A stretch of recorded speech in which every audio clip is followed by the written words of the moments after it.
But again, live team coverage for you when it comes to the D23 Expo at Anaheim Convention Center this week. We do have Taylor Kowalczyk standing by for us at the Convention Center to share what's going on the exhibit floor. What do you got for us now?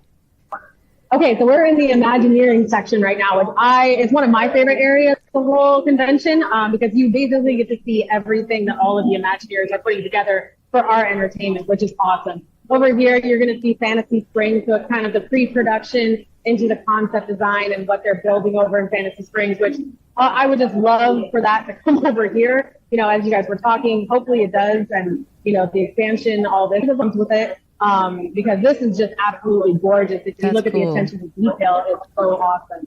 And then, you know, over here, you were talking about Tiana's Bayou, which I'm super excited for that to be happening over here. Tiana is my favorite princess, so yay. So we finally get to have her here for us.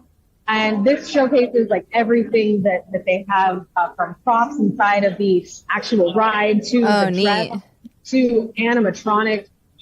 Everything. And the best wow, look thing at her about costume. The costume, isn't it beautiful? Oh, wow. It's gorgeous. And they have all these different fabric swabs that you'll see over in the corner. He gets there. People don't know how much they have to go into for all these costumings, make sure they move right. Right. For all the animatronics. That's a lot of work. Exactly. And I think the great thing, too, is that, you know, Disney is going for innovation, and they're trying to up all of their animatronics to make them so lifelike, that they actually have a whole section over here that is devoted to audio animatronics and bringing characters to life. And it's actually pretty amazing what they're coming up with. And if you just look at all of the different animatronics that they have, and they even have robots. Look at that robot. Over here. Over here. Look at him. Oh, my gosh. Look at the robot. Look at that. They're so cute. Little droids dancing around. I want one. That's hilarious. Oh, my gosh. They're so cute. You want to take one home? You want to take one home. They're too cute. This reminds me of when they, many years ago, I mean, it's like 10 years ago now, 12 years ago, they did a very brief rollout of a Wall-E robot at California Adventure. They did. It was a brief blip. period of time. Right. Yeah. And I've never seen Wall-E again. Never again. I think only on like promo videos, right? They have him like strolling down a street and then that's it. They've saved him for other things, I guess. But, you know, the robotics now, I mean, especially to have kind of a whole area dedicated to robotics in the future, is that thrilling to see. Something of tomorrow. So over here, I'm going to take you guys over to the most talked about, I think, this convention is the car for the new Avengers ride that's coming to Avengers Campus. Oh, the new e-ticket ride. That is it. Yep. The Thanos ride. Look at him. I know the internet is going crazy about it, but it basically looks like a Spider-Man car, Transformers. It literally looks like what we've seen already, but it's still pretty cool. I mean, it looks like capacity-wise, you can definitely stuff a lot of people in a car like that. Yeah. So that's a plus. Oh, absolutely. Yeah. And trackless, I'm assuming? Probably 4 to 5 people in a row. Yeah. So we were talking predictions just a second ago. Taylor, you think we're going to hear something tonight about this attraction, finally? I finally hope so. I think that they will be bringing some information to us, I hope. Because we've been waiting for how long for this? It feels like forever. I know. And I would just love to see some information come out because we all love Avengers, and I love that area. And I just feel like something's missing. And so if they can just say, give us something, just a little something, I would be happy. Yeah, that'd be great. Like a break ground date. Thank you. Exactly. How about that? Yeah. You don't even have to show us the entire attraction. Just tell us we will break ground. It will start being built at this time. This is going to happen. Yeah. Exactly. And the great thing about this, too, is they're also showing live entertainment. So all of the new costumes that characters are going to be wearing, as well as parades, and just what they're doing to try and bring things to life a little bit more and bring it to more color, special effects that they're using. It's just pretty amazing. It kind of makes you excited for the future and what's going to be happening. So I'm optimistic. I think that it's going to be great in the next few years here at Disney. I can't wait for what's going on. This is getting me hyped up. I'm like, all right, let's do it. But yeah, so we're going to go find another awesome area. We're going to send it back to you guys. We've got more cool things to see. So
Well, it is a special edition of Disney News Talk Live on D23 Expo weekend. If you can believe it, they are still at this point, very much knee deep in the announcements at the Honda Center in Anaheim. I'm Wade Heath. Great to be with you. If you joined us earlier today on Kingdom Report Live, you saw us live on the convention floor at D23. Well, here we are to recap everything that you need to know from the D23 Expo. Everything that you need to know from what happened tonight, where they were not allowed to be streaming from the event. However, many people ended up doing that, and they did not do an official stream at the event. Therefore, everybody is wondering what the heck's going on. Well, we did pull from several of those folks who were streaming, and I just want to say a huge thank you to those folks that were streaming, because they allowed us to get an inside scoop as to what is going on. A little bit later on, we will be joined by the one and only Drew, the Disney Dude. This guy, you may know him from Twitter. He's on fire over there, one of the most highly engaged individuals as of late. Everybody seems to go to Drew, the Disney Dude's account to learn about what's going on. Well, he's there at Honda Center right now. He is live in the crowd. He will be joining us here just as soon as things wrap up at the Honda Center. He will be jumping on live with us to discuss everything that was going on inside and his reactions to the biggest announcements of the evening. I am joined here tonight by my very good friend Garrett Hassel. He's standing by for us to share his thoughts on the topics of the evening, everything that was announced tonight, especially when it comes to domestic Disney parks. Like I said, they're still talking about this, Garrett, so we're just going to focus on the parks announcements so far. Yeah, no, I can't believe it's still going on. You know, you would think that, you know, it's only been going on for an hour and a half plus that they would unveil everything, but like they just keep going. But hey, the more Disney news, the better, the more magic, you know, the more for us to enjoy. So I think they're really, you know, trying to cater to the guests and their customers. So you know what, I'll take what I can get, even if it's not something, you know, I partake in. You know, the more the merrier. That means that more people can experience the magic that Disney has, whether it's through Pixar, Disney, Marvel, and beyond. So yeah, very excited. And I've been seeing some of the updates, but I'll save my comments for when we get into the nitty gritty. But yeah, good to be with you. And good evening, everyone. If you're on the East Coast, good morning. Right. Yeah. A late night for sure. I was surprised that Disney was doing the event this late into the night, because, think about those East Coast folks. I mean, many of them are probably falling asleep right now. But thank you all for staying up with us tonight. We have a lot to cover. So many clips I want to share with you from the event itself. I know joining us also right alongside you, Garrett, Tyler Crouch is here with us. Hey, buddy. Hello. Can you hear me? Tyler! Yeah, you sound good. Okay, awesome. Chrome was giving me a lot of issues, but here I am in Microsoft Edge making it work. So are you saying that you are edging to this show? I've been scandalous. Sure, we could say that. Kingdom Report After Dark. To a PG-13 rating. That's what I was about to say. Kingdom Report After Dark. My gosh. This is what happens after midnight on the East Coast. I am currently also watching the D23 Fortnite announcements that are happening. So it's kind of interesting to see a whole convention happening within Fortnite. I think it's really kind of wild. Yeah, no kidding. It's bizarre too to have that as part of Disney experiences. I think you were saying that, Garrett. Also, well, you know, that's included, huh?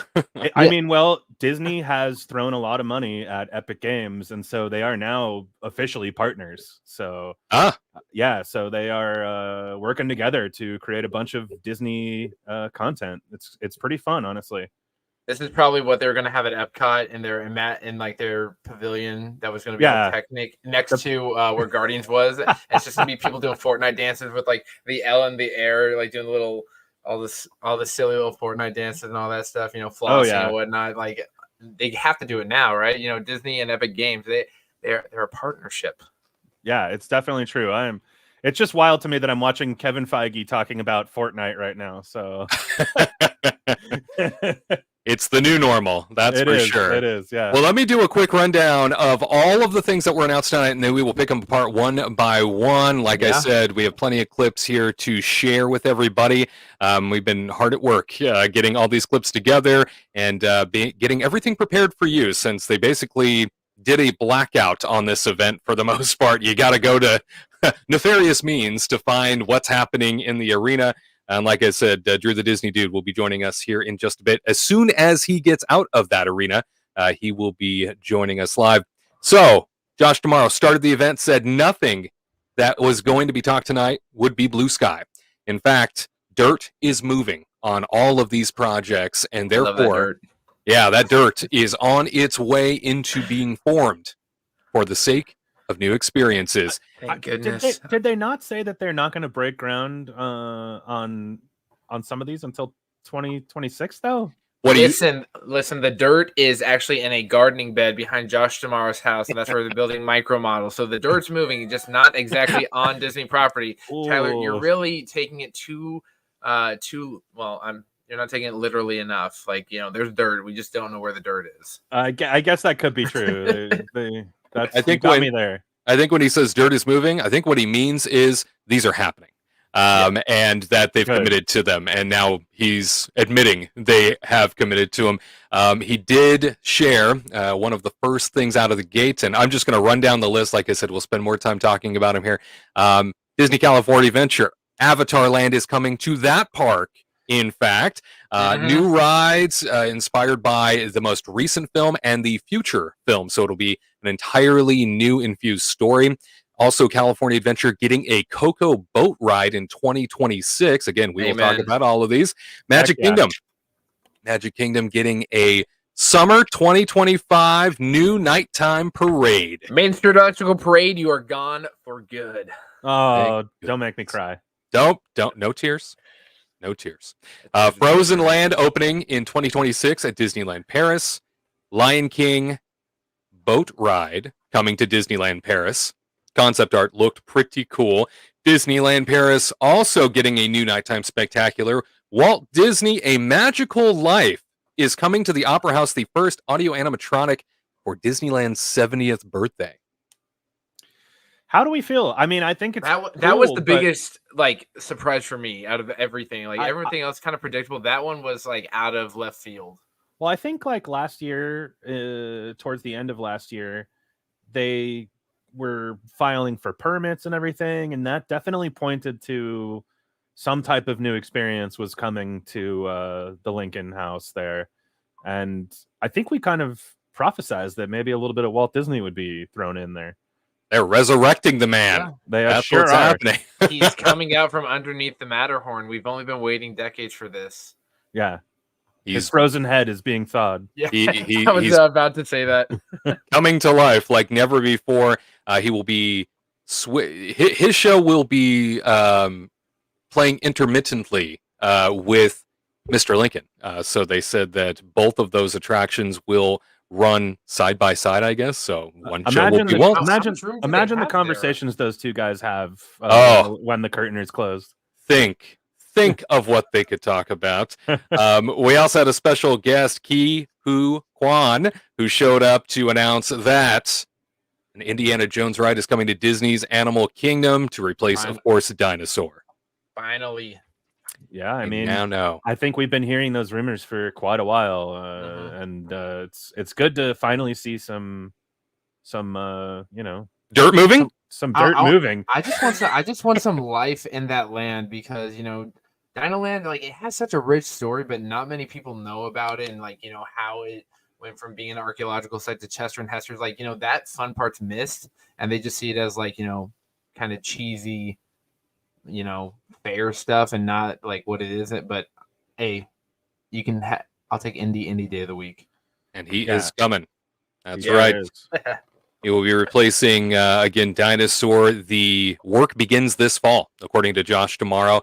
In addition to that, Tropical Americas are coming to the Dinoland USA space at Disney's Animal Kingdom, bringing with it Encanto, the house from Encanto specifically, and a new boat ride will be attached to that, all being set to debut in 2027. Ambitious. I mean, that's actually really close. Dirt's really moving, Tyler. Yeah. The dirt. Listen, it themed as an archaeological dig site for a long time. Dirt has been moving for many years. Wade, it's never stopped. Yeah.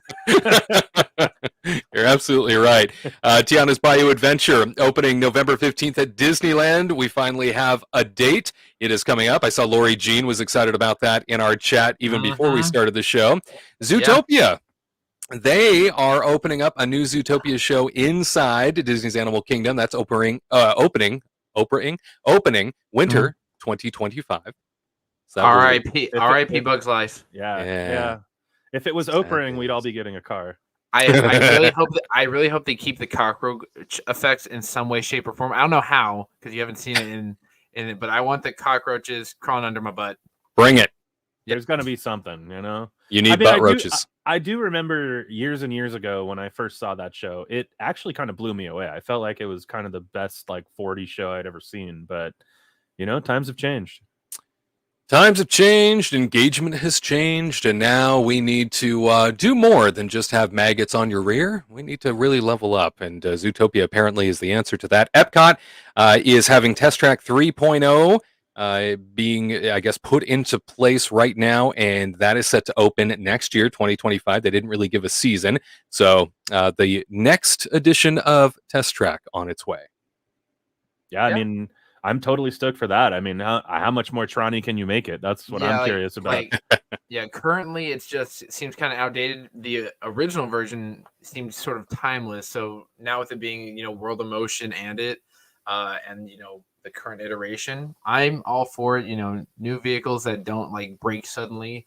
As long as they keep that ending, we're good. But take it up to 70 miles an hour, 100. I want that. There you go. 100 miles an hour. Yeah. I live life a quarter mile at a time. Okay. Well, the Fast and Furious roller coaster being built too, but we'll talk about that on the Universal Report. What if it's exactly the same ride, but they just remove the part where it says OnStar Action?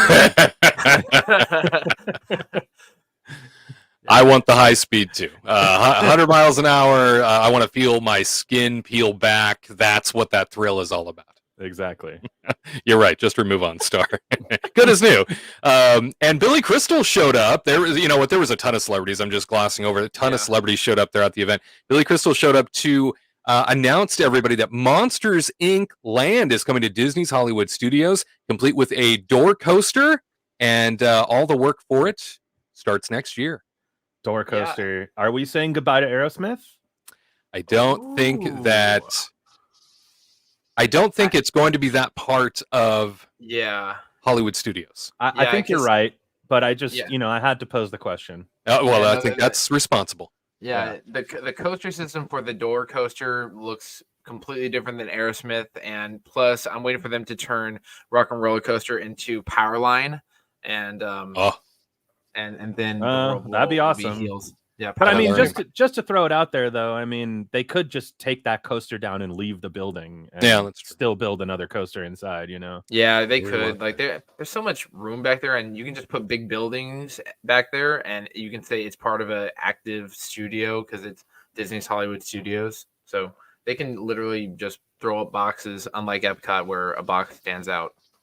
I get the sense Animation Courtyard might be the place for what this land will eventually be. We'll see. They haven't confirmed anything yet, but the concept art made it look like there's going to be a lot of land dedicated to this. So Hollywood Studios definitely, I think, needs more. I think we all agree that it always needs more. That's definitely the saddest park in Disney World, in my opinion. Womp womp. Yeah. And Magic Kingdom getting 2 new Cars-themed attractions, leaving Radiator Springs behind as part of the expansion for Beyond Frontierland at Magic Kingdom. Beginning next year, they will start this process. Cars Beyond Frontierland without Radiator Springs. Interesting. I'm just glad that they didn't just copy and paste Radiator Springs over there because, they did that with Galaxy's Edge, and they've done that with the Frozen Land, whether it's Hong Kong Disneyland, Tokyo Disney, and Paris. So I'm glad that this is going to be something original, something different. So that way, there's a reason I can go to DCA, and there's a reason for me to still go to Magic Kingdom.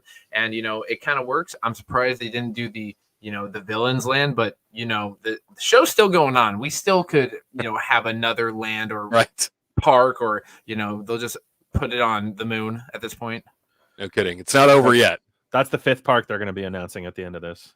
The moon. That's a good one. I like No, that one. well, the villain. Sure, yeah, the moon. Yeah, Dr. Evil will be there too. But I was thinking of Villain's Land. Yeah. Yeah.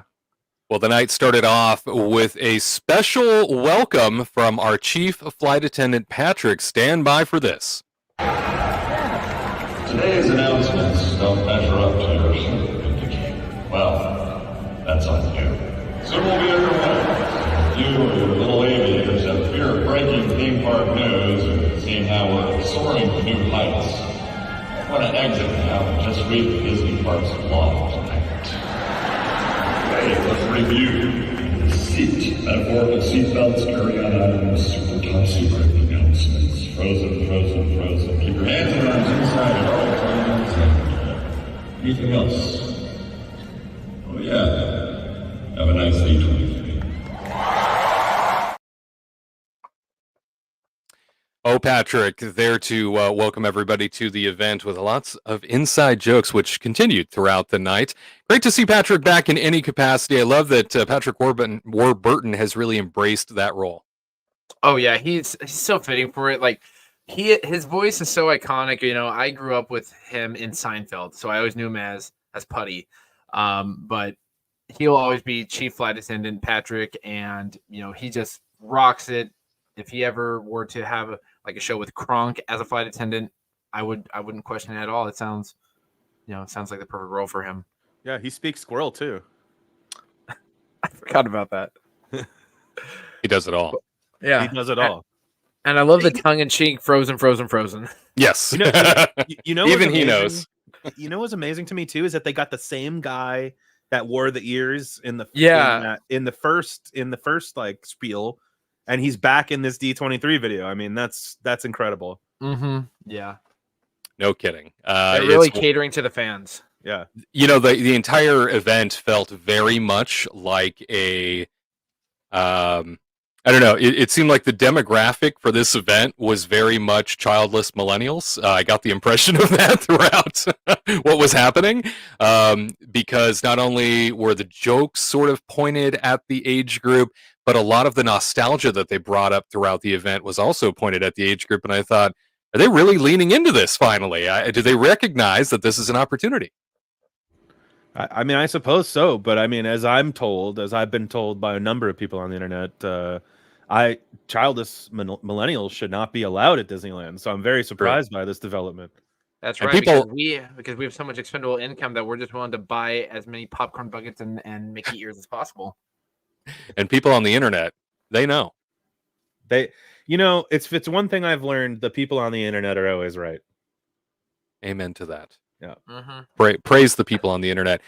Fred in chat saying, did they happen to mention if California Adventure will expand for Avatar, or will Avatar take over an existing part of the park? So, Fred, they did not mention that. However, the concept art that we will take a look at here in just a bit, these look like massive attractions. These look like mega land. Like, this does not seem small. This looks to me, based on the concept art, of course, this looks to me like what California Adventure is expanding into in that parking lot for Disneyland Forward. That's what this looks like. Yeah, it's definitely. I would bet money that it's going to be going right next to the Pixar Hotel. Yeah, that's the only place that they actually have room for it, or they got to get really creative with the Esplanade. Yeah, pretty much. Tear out all those bricks with the people's names on it. Yeah, but I love, again, that they're not just copy and pasting, that they are embracing, the Way of Water, which I love that film. And now they're doing Fire and Ash, which is going to be the next one. So bring it on, something to go to California Adventure for, something to go to, Animal Kingdom for. I love Avatar. I think it's so fitting with the Disney brand. And, after the release of, World of Avatar at DAC, it was a knockout of the park. So I can only look forward to what is coming. Yeah, I mean, I agree with you. I actually think that just from the concept art, and I mean, we've been burned before, but it seems like they are kind of learning their lesson. Just from the concept art, I will say that I love the look of this area more than Pandora over in Animal Kingdom. Oh yeah, no, the water and how it looks like it's going to be the trackless water system that they have at Shanghai Disney's Pirates of the Caribbean ride, Battle of Sunken Treasure, because in the aerial or in the the concept art, it didn't look like they had tracks. So I'm hoping that they are trackless in the water, which would be amazing, make it feel more free floating. And if they can get one of those whales that I think is the Tulkun to actually pop up or at least look almost real, I'm all for it. I could see a giant audio animatronic of just like its eye or something, because it's supposed to be this massive whale. But yeah, bring on the water. I got my rubber ducky floaties ready to go. When I first saw that, what Tulkun? Yeah, Tulkun or something like that. Giant whales. The giant. Yeah, when I first saw that whales. concept art, I started thinking of the Mosasaurus section of the Jurassic World ride at Universal. You're right. Yeah. Yeah, just the amount of water on there.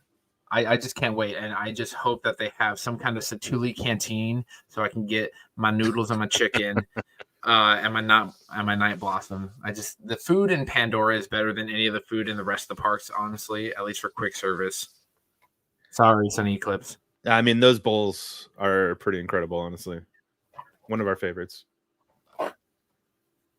Bring on the food too. And yes, this just in, of course, the D23 Expo, the announcements are still happening right now. It is not over. They are over an hour late in this process, still making announcements. I'm not complaining. I think it's great. No. But this just in for domestic parks, because they've continued to make announcements internationally. Avengers Campus Infinity Defense is the name of the e-ticket that is coming to California Adventure. We've been waiting to hear what this was going to be and when this was finally going to happen. It's been a long time coming. There's also a first look at King Thanos in the Avengers Infinity Defense. And on top of that, Stark Flight Lab is coming to Avengers Campus at California Adventure Park too. So I'm confused. I don't know if these are two separate attractions, if they're actually going to now add two rides to Avengers Campus. That's the way it looks, Wade. Yeah, it looks like this the e-ticket Infinity Defense, which I'm glad they just didn't throw on adventure or ride on there like all the other with all the other attractions. Like this one looks like it'll be behind where the Quinjet is, and the Stark Flight thing will be maybe off to the right of it or something like that. I'm not sure. I've not been lucky enough to go to Avengers, but two rides over there, I think it's great, because the Spider-Man ride, it's not really doing all that much. Like, I think it helps, take away from everything, but that land is probably one of the most impressive ones. And right now with Deadpool and Wolverine, it's the place to be. Yeah, that Spider-Man attraction, while it's, I would just say, fine, I don't think, it blew anybody away. And now here it is at this point in, I guess, the Avengers Campus tenure. And we are still, waiting for that mega e-ticket attraction. Now we know that it's finally coming, and we at least have a name. I know that we saw the ride vehicles for the attraction at the D23 Expo. So at least there was that, at least we got the, the ride vehicle formation and kind of what that looks like. And that looked very similar to Spider-Man as well. So I don't know that gave people a lot of hope. But knowing that this is going to be considered an e-ticket, and that the Spider-Man attraction that we do have is going, or I guess has been considered more of a D ticket, CD ticket by comparison. More like an F. E-ticket is the highest. You go F, you can't fail. What are you doing? It's like in blackjack, and you go over, you bust. Oh, I see. Is that the way it works? Okay. Yeah. Like we all know what e-ticket means in the grand scheme of things. It goes back to the early days of Disneyland, but yeah, the Avengers ride looks amazing. It looks like the vehicles look similar to what they have on the new Peter Pan ride over in Tokyo Disney, where you have the walls up, so it sort of forces your view on just being forward. But hey, if you can make us take on King Thanos and save the universe, I'm all for it. Just give me Josh Brolin saying that. Where did you couldn't live with your own failures? Where did they lead you right back to me? Like, give me that line. Give me that line there. I just want to see him also show up his cable at one point. I'm down with both. I want it to be some weird thing, and then Deadpool pauses the ride for a second and be like, are we gonna talk about this? Oh, how amazing would that be if Deadpool just like broke the fourth wall somehow in the middle of the ride? I mean, I don't know. I think that's kind of a cool idea. Yeah. Not half bad. Yeah. I think, let's incorporate him more. He seems to be a huge hit at California Adventure right now for his short residency that's going on. Bring him. Let's have him be incorporated and break the fourth wall. I'm down. Yeah, I want another VHS of a day at Disneyland, but with Deadpool and just him, like, going on every ride and breaking them, like the VHS that they had in the '90s. I watched that thing until it broke, and I think Deadpool, he fits perfectly. Like, as long as they keep him away from the rated R level of stuff, PG-13 we can work with. And it also sounds like Robert Downey Jr. will reprise his role as Iron Man for the new attractions that are coming to Avengers Campus at California Adventures. So we are getting the OG Iron Man. He will be a part of these new stories for the first time. I think that is so cool. I thought he was Dr. Doom now. Well, he jumps around. Okay. Well, depending on what Earth or multiverse you're in. Yeah, we're in the variant era where you can have multiple things, but it looks cool. Like the outside of it kind of looks like Test Track a little bit with all those bars and everything. But it is very Test Trackish. Look at that. Yeah, but so I would be remiss if I didn't mention that there is a Iron Man ride in Paris, and it is a skin of they've redone the Rock and Roller Coaster with Aerosmith over there. So I wonder if we're going to get some type of roller coaster for this new Iron Man attraction that's coming, which would actually be really cool. That would be nice. I see some photos of of what the Stark Flight Lab, I guess is what we have to get used to saying. The Stark Flight Lab. I'm seeing some photos of what the testing looks like. You know what they? It's just a pair of, it's just two seats side by side. It reminds me of the mechanical arm type experience you used to be able to do at Innoventions at Epcot.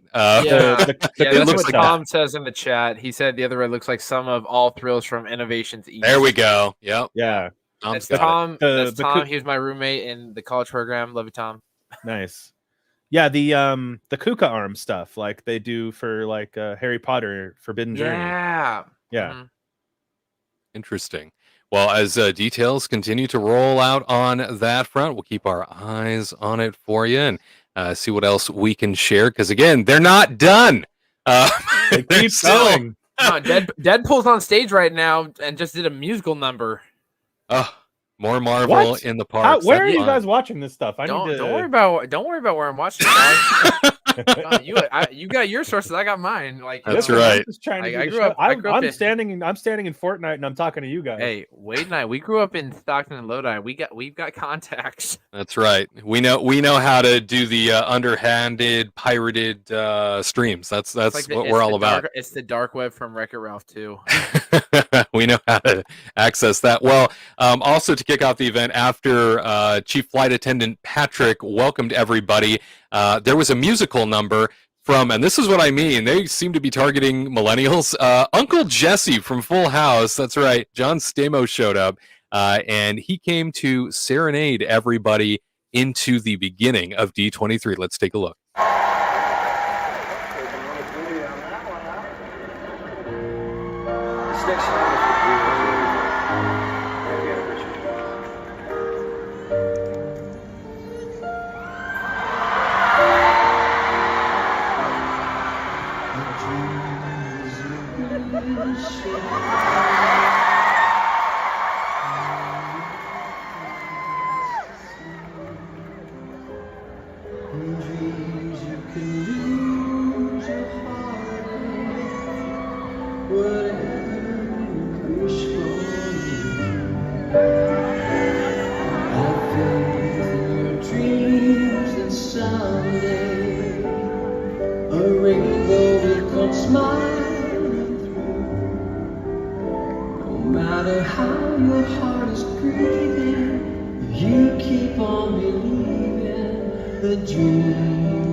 That dude doesn't age at all. He does not. That, of course, John Stamos, he went into lots of discussion around what Disney means to him. I think everybody knows he's a Disney maniac at heart. Owns the original, or I guess one of the original Disneyland marquee signs from out on Harbor Boulevard. It's in his backyard. So at any rate, he was brought in to discuss the fact that Disneyland is about to, celebrate a big 70th birthday, which I know everybody has been thinking about. And, what will that bring to the resort? What will that ultimately, end up being like? I know that the discussion around Disneyland in general going into the 70th birthday was it just going to be entertainment heavy? Was it going to be something that was a little more...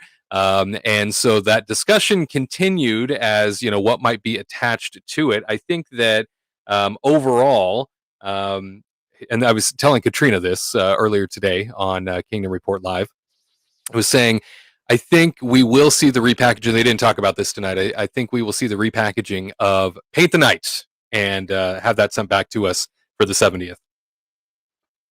I'm all for it. I've only seen Paint the Night a few times, but when I did, it made my eyes, tear up. I thought it was so beautiful, and how they, they did this. Disneyland and Magic Kingdom, they need to have nighttime spectaculars like that. It's a shame that they haven't in such a long time, because they have, they have the room for it, and the guests love it. It's a shame that you have to fly pretty much across an ocean to get a nighttime parade. Yeah, to not have an evening parade at either park seems to be just a huge oversight, I guess, in this era where they have cut entertainment pretty drastically. I mean, I don't think that's a surprise. I don't think that anybody doesn't know that. It continues to be something that has happened. And so, unfortunately, we go without these experiences now, which used to be very commonplace, right? They used to be nightly. They used to be something you could experience on both coasts. And now, they've gone by the wayside, at least parade-wise. Sometimes there are other nighttime spectaculars that you can enjoy, but to lose things like the electrical parade, to lose things like Spectro Magic out at Walt Disney World, it's a tough sell. To lose those and not have anything replace them. Yeah, you've got to have something in the evening. Like, fireworks are great, but you need that special element. Like this, either it pulls guests away from, the attractions, giving people that want to do it in the evening do that. The more options, the better. But nighttime parades, love it. Magic happens. It's a great daytime parade, but not a good nighttime parade. It would be nice to have something back in the evenings, of course. And I know that in the John Stamos, Josh Tomorrow back and forth, they did discuss that more details were coming about Disneyland's 70th soon. I think that ultimately when they, and this was much later, but I think ultimately when they crossed the discussion on the Walt Disney Opera House audio animatronic for the new show, I think that specifically is being sort of tied to the 70th. I get the feeling that that's what's going on there. Yeah, I wholeheartedly concur with that. Walt loved Disneyland. That was his baby. He made it what it is. And having an AA of him in there is just so fitting, especially in the same building that houses Lincoln, which is, his favorite president, who he tried to live up to the legend of. I think it's breathtaking. But it's because Walt is so treasured for the world, it has to be done right. If it's done even slightly wrong or off, it's like you've ruined the legacy of Walt. So they are probably going to put a lot of investing a lot of time and money and magic into making Walt be Walt. Like, it'll probably be the most sophisticated audio animatronic we've ever seen, at least for a normal human. Josh Tomorrow did say that the Walt audio animatronic was something that had been kicked around for many years in Imagineering, and was something that nobody was certain if they should ever venture into as an option, and that it's been taken great care of. And one of the other things that he had mentioned was that one of the Disney namesakes was in the audience who had blessed the project and was a part of its development. So I like hearing that ultimately, right, that the Disney family is a part of the blessing of a Walt audio animatronic. To me, that sounds like exactly what it should be. Mm-hmm. There should be a Disney family member involved. if it was Abigail Disney, if you can get her on board, then you've won, because she's been very vocal about her opinion of like how the company has been handling things. So as long as you get someone in the Disney family blessing, that's a good sign. I don't think anybody cares about Abigail's thoughts on on anything new in the parks. I don't think Bob Iger cares about her thoughts at all. But the Disneyland 70th coming soon. The logo was revealed at the D23 event this evening. Something else that was just announced, like I said, the D23 announcements still happening as we speak. This was supposed to be over. Now over an hour ago, it was supposed to have concluded. That is not the case. However, another major announcement for domestic parks. Oh my goodness. 2 new attractions coming to Magic Kingdom Park at Walt Disney World for a Villain's Land, if you can believe that. Yes.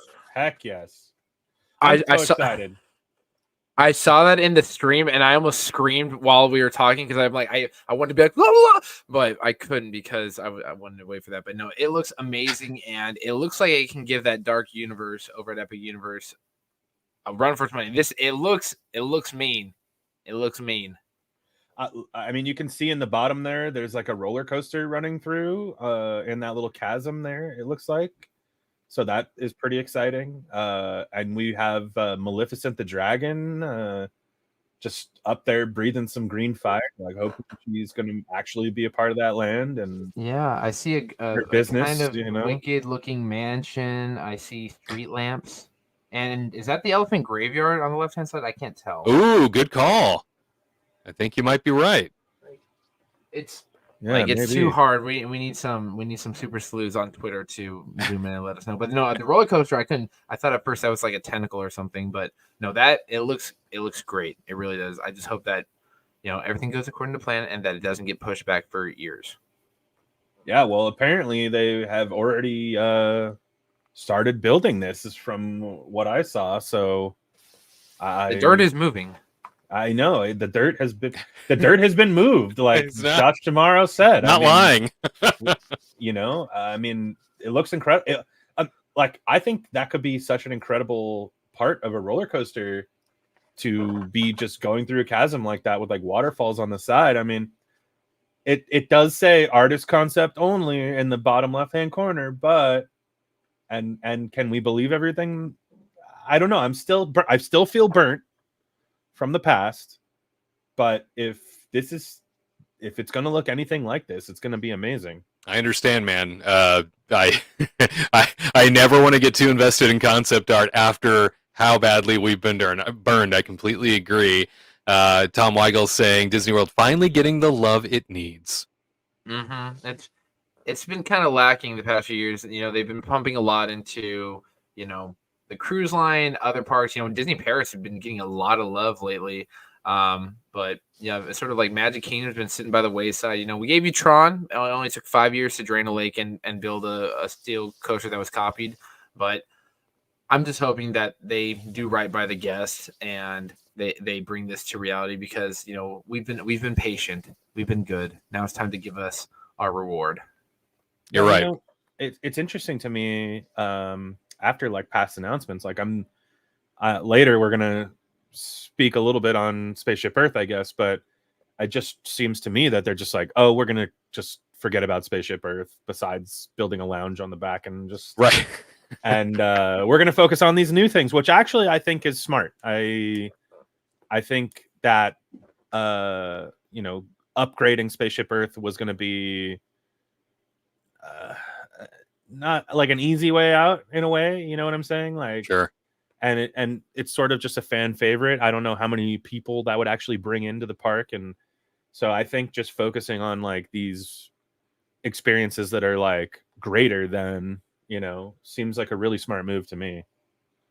Here, and David saying Disney is spending so much on growth and expansion that cutting entertainment really stings. Yeah, I mean, they got to save somewhere, I suppose. Entertainment is always the short-term revenue booster. If you can, because entertainment is icing on the cake anyway, that's the way Disney looks at it. It's easy to cut entertainment for them if they need to make budgets for things.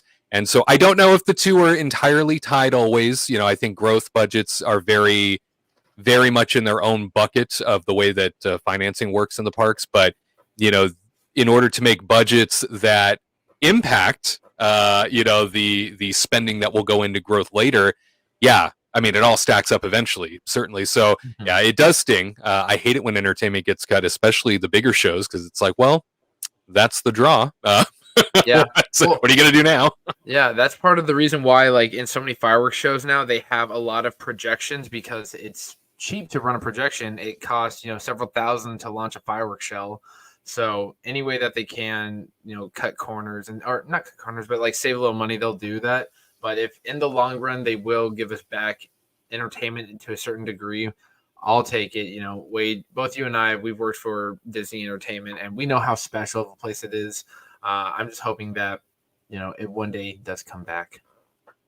Puts the sparkle in the show, that's for sure. And to know that the Villains Land is coming is one thing. To know that now also it has been confirmed 2 major attractions will be coming with this Villains Land at Magic Kingdom.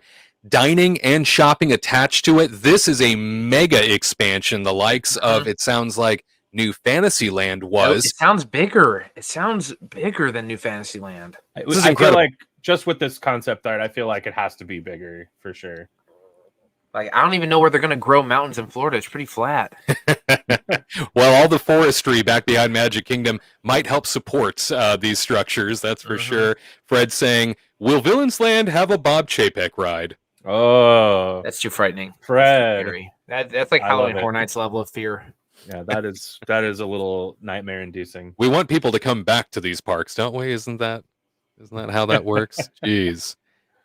And then we also have Chris weighing in saying, the walls around Magic Kingdom will be epic. Yeah, that's for sure. I do think, at least for this, it's beyond Big Thunder. I think this is developing space that nobody touches now. Nobody gets near. So this is going to be great. They're going to be able to build this and not really impact everybody that'll be in the rest of the park. So you know what? Go for it. I am thrilled that they are making Magic Kingdom bigger, because that park is the most visited theme park in the world. That needs all this space. You need to spread it wide. Otherwise, the guests get too cramped in there. They changed the hub just to fit more people for fireworks by taking out trees. So the more real estate you can open up and more walkways you can get people moving around, especially dining and like whether it's the Pirates Bar or this new land, it'll pull people in a certain direction, or they'll be like, hey, maybe this is a little too scary for kids. The adults will go over there, and people will actually have room to walk, and they won't have to open up the evac routes. Finally. Now when he says the walls will be epic, is it like an epic universe? Perhaps. Perhaps. The walls will actually be Publix walls, so that we can get a pub sub wall in the parks. Oh, yes, please. That would be great. So it looks like D23 announcements have wrapped up. Josh tomorrow bringing things to a close. Mickey dancing on stage. That is a wrap. Everyone is dancing to Try Everything from Zootopia. Well, that's nice. So it's wrapped up. I gotta say, and we will get to more clips here in a second. I am disappointed in one major thing. First of all, tonight's announcements are great. Yes. Huge movements ahead on all theme park fronts, major investments, assuming that all this concept art comes to life the way that it looks. However, Tomorrowland remains in ruins. Okay. Yeah. I knew that was my coming. first thought too. Yeah. Agreed. That's rough. Yeah, I mean, Tomorrowland has been struggling for quite some time. Anymore. I feel like it is kind of the saddest part of both parks, of Disneyland and Disney and Magic Kingdom, I guess I should say. And I've just really been hoping for something to happen at some point. But I think the problem is that we're in this like IP territory now. Yeah. And they feel what's going to bring in more money. upgrading Tomorrowland, and we say like, hey, we're upgrading Tomorrowland, and who's that really going to make excited? It's just going to make the people excited that already go to Disneyland or Magic Kingdom. And I don't think it's going to bring in extra money. There's nobody that's going to go on vacation and be like, oh, well, they upgraded Tomorrowland, let's go. Like it's going to be Villains and Encanto and Indiana Jones. And I mean, that's and Cars, that's the type of stuff that are going to bring in more people at this point, Yeah, like the average guest is probably not as invested as us or our lovely viewers. Like they'll go in there and be like, oh, Tomorrowland, cool. They won't pay attention to like, oh, why is that scaffolding kind of sharper and that one's kind of round like the 60s. No one's going to be paying attention to that. They'll just be running to Tron, or at the Disneyland side of things, they'll just see the paint fading off the rocks. And they'll just push on through to Rocket Rods. They made the announcement Rocket Rods is coming back, right? No, sorry. Oh yeah, I'm sorry about that one. Another D23 of sadness. But speaking of Rocket Rods, I mean that's one of the saddest parts about Disneyland's Tomorrowland is just like for over a decade we've just had this like empty track just uglying up the place like. Yeah. And I'm sure so many people come in there and their first question is, what's that? Yeah. And the answer is it's a ride that they decided cost too much money and they shut it down and they don't want to do anything else because they decided it cost too much money. So yeah, I'm just surprised that for the 70th, because that will be in 2025. So we still have not even a full year. I would think that we're bringing back the original People Mover. Like I think that would be a worthy thing to do for Disneyland 70th. You could show off all the new stuff over there, or for the launch bay in Disneyland's Tomorrowland. That's just a round building, and the subs, they get not a lot of love, but who knows? There's still another day. Joe Rohde could be like, listen, I'm taking over again. Imagineering. I'm about to put on another big earring and we're gonna make magic. That's all you need is another big earring. Speaking of being disappointed by a lack of an announcement and Joe Rohde at the same time, I did see that he posted a picture of himself recently in front of Everest over there in Animal Kingdom. Taunting. And come on. And everybody started throwing it out there like, what if they fix the Yeti? And like and sadly we do not have that announcement. Come hell or high water, one day. I don't know if it's gonna happen if it hasn't happened yet, guys. I'm so sorry, but that Yeti is gonna be a disco Yeti for quite a long time. We will build new lands to Magic Kingdom, but we will not fix an audio animatronic Yeti. we're investing $15 billion over 7 years, but the Yeti, that's a little too much. Like that's at least $1.50, and we can't afford that. Got to take that mountaintop off, right? Isn't that the old theory that they got to take the mountain, destroy the mountain? Yeah, right. So I guess if it's really tied to the foundation, like we've heard rumored forever, then okay. I guess I get it, but still, we can't figure out a way to fix it from within. There's no way we can't dismantle it inside. Just shut down the ride for a while. That's what I'm saying. The guy in a costume. They could build a crane in that place. Like just build the crane in the place. Take that Yeti down. Hook it onto some new strong part.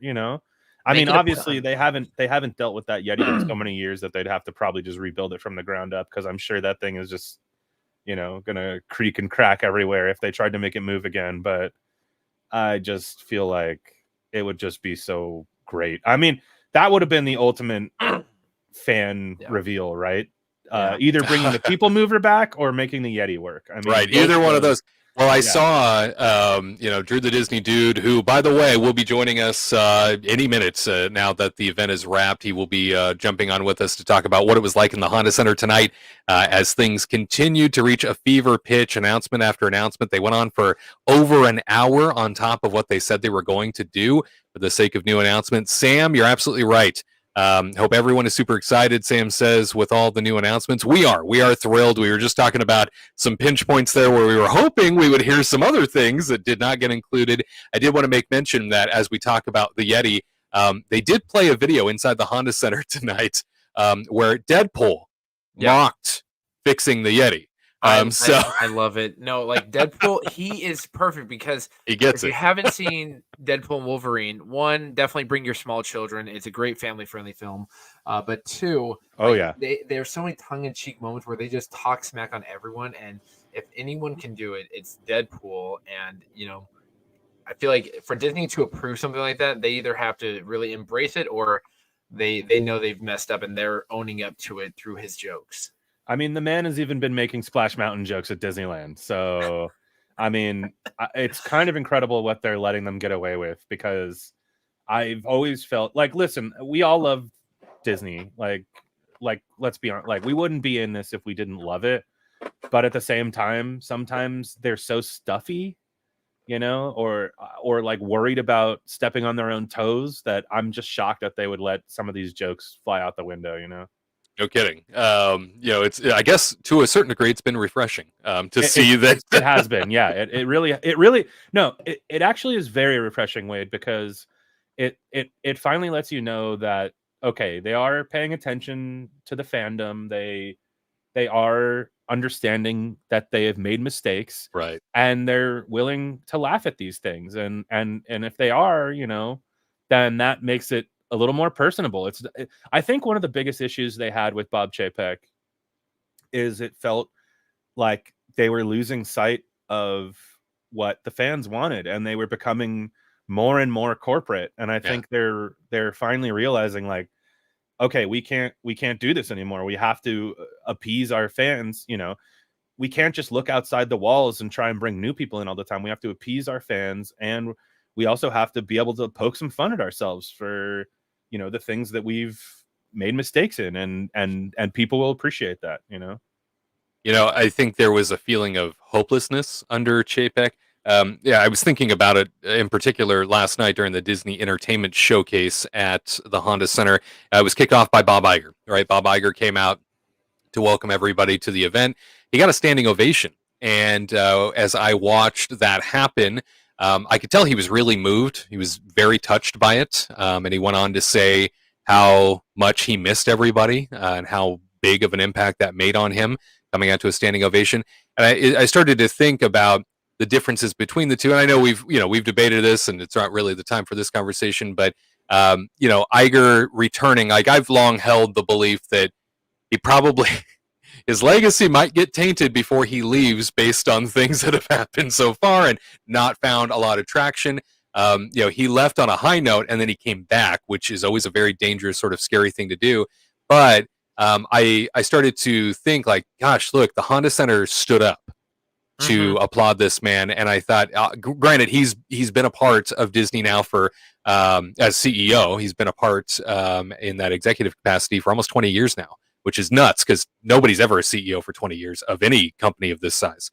And so for him to come out and receive that ovation, I thought, you know what I think it is? I think it's the fandom saying, thank you for restoring a little bit of hope, because at least with you, we have some, versus that last guy, we felt a bit hopeless. I feel like that was the comparison. Oh, definitely. Yeah. With under Chapek, he always came off as being kind of cold and distant, very corporate. Like, he came from consumer products, and, that it's an important role to have, because that's where Disney makes a good chunk of change, whether it's in their stores or Target or just anywhere. But he never had like this warm, approachable side. While Iger, he's always been seen as, like, even if you just say all he's done is buy, but he at least comes across as being open and honest and friendly and welcoming. Like, he seems heartfelt and genuine. And even if, he messed up, you still want to kind of root for him in a way. Like, if you've ever read his book, you hear about all the ups and downs he's gone through. I genuinely think he loves the Walt Disney Company, and he believes in Walt's dream of creating these magical places. So Iger getting the standing ovation, I was clapping along with them, because just seeing him on that stage, it feels right. Just like how Josh D'Amaro presenting, Iger being on that stage greeting everyone, it just felt like like that is necessary. He's the face of the company. He needs to at least greet people at the door. Yeah, well, he definitely got an ovation, the likes of which very few corporate America CEOs ever received. Yeah, very true. So it was a beautiful gesture, I think, to him, especially as he's on his way out the door here shortly, and we'll announce a new CEO soon. Darren saying, did they provide any definite times for Disneyland enhancements? They were vague, weren't they? Well, Darren, there are a couple of specifics that Josh D'Amaro shared with everybody. He did say that the Coco boat ride coming to California Adventure will be 2026 is what he designated that as. And then it looks like the Walt Disney audio animatronic at the Opera House that will have its own show will be part of the 70th anniversary of Disneyland next year. So that will get installed relatively quick.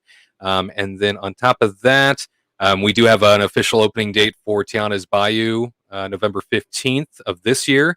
And then it looks like, yeah, pretty much everything else is up in the air timeline-wise because they're all a part of much bigger mega projects. However, if you hadn't heard us mention it at the top, Darren, Josh D'Amaro said, none of this is blue sky. Dirt is moving. We were even joking about it throughout much of the last hour. Dirt is moving. So these projects are things they've committed to. These are happening. So these are not going to be long off, it sounds like. Within the next probably 2 to 3 years, we will see the majority of this come to development, which is just incredible to think. I also wanted to take another question here, or at least another comment here. It looks like Federalist saying, Tomorrowland needs so much. It's for after Disneyland Forward, Phase 1.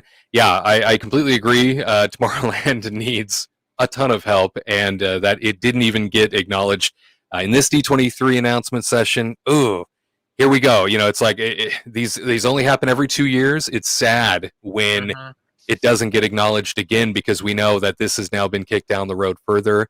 To let an entire land go by the wayside while we build new lands elsewhere, I don't know what kind of strategy that is, but it seems like a sad one to me.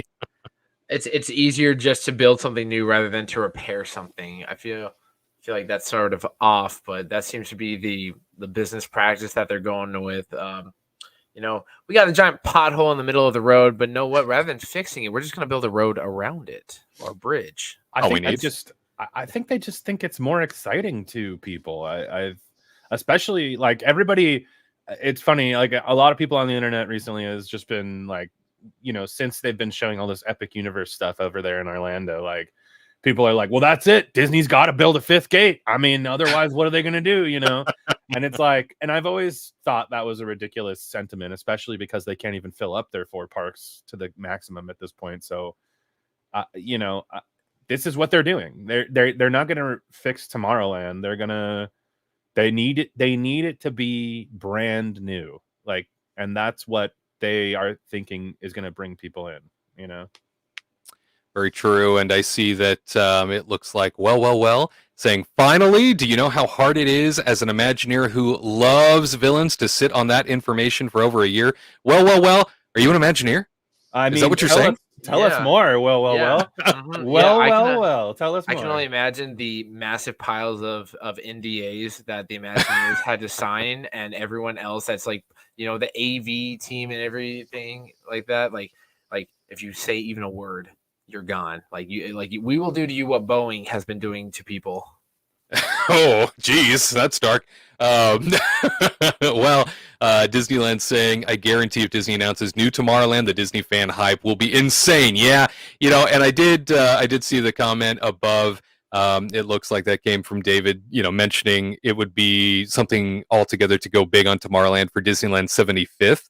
I agree. I just do not want to wait another 6 years just to get announcements, because then it's, you know, then that's 10 years before anything gets done. You know, like, this poor land needs help. They need to do something. Yeah, I mean, truly, I at this point, I think the only thing they can do to really plus up Tomorrowland is to just announce multiple attractions at once as well. You know, like they can't just be like, oh, we're gonna make it beautiful. Like they also just have to be like, this is going to bring in new attractions that are going to blow your mind, and they fit in nicely with our RP. You know, convenient, right? Yeah. Disneyland saying that joke was dark, bro. Garrett, that joke was dark. This is Kingdom Report After Dark, where we get risque. Yeah, like listen, it's already tomorrow in the East Coast and the Midwest. So yeah, no, like we get after it's dark. It is dark. Grab your Merlot and your bonbons and put on some Al Green. Wait, that's a different show. What? Whoa, What? Easy. Well, Drew, the Disney dude, he is getting out of the Honda Center right now. He's on his way back to his hotel. He will be joining us just as soon as he has a stable connection to do so. Like I said, Drew, the Disney dude, inside of the event tonight, was a part of all of it. I don't know how that guy's phone still is in one piece. That man, he tweets faster than any human being is allowed to tweet. I've been seeing his updates, like boom, another one, and like the quality that he's putting out there, I don't know. He's got to have someone on the inside sending him the pictures because they look like they're not taken on a camera. They look like they're sent PDF version, high quality, and he's a champ. And like I didn't realize how big of a following he had. Like people, he's the guy. He is the guy. He's not the dude. He's ascended very quickly all through his coverage of Tiana's Bayou Adventure at Walt Disney World. That's really set him apart. He just went all in on supporting it and covering it. And, something we'll talk about when he jumps on with us. Today it's a full circle moment for him. He met Anika Nani Rose, the voice of Princess Tiana, which, as he put it to me, was such a cool damn moment for him because it finally all came full circle. Everything he'd promoted for so long, and he finally got to meet Tiana herself. I thought that was pretty neat. And I mean, good on him because he was over there at Magic Kingdom like pretty much daily and just trying to cover any tiny little updates that there were. And even when we were on our trip to Florida for my good friend Garrett's wedding recently, I got married. You did get married. I mean, I even joked around. I was like, "Hey, we need to go over by, Tiana's and see if we could find Drew over there." And sure enough, there he was. So. He was hanging out. He had a campsite. Exactly.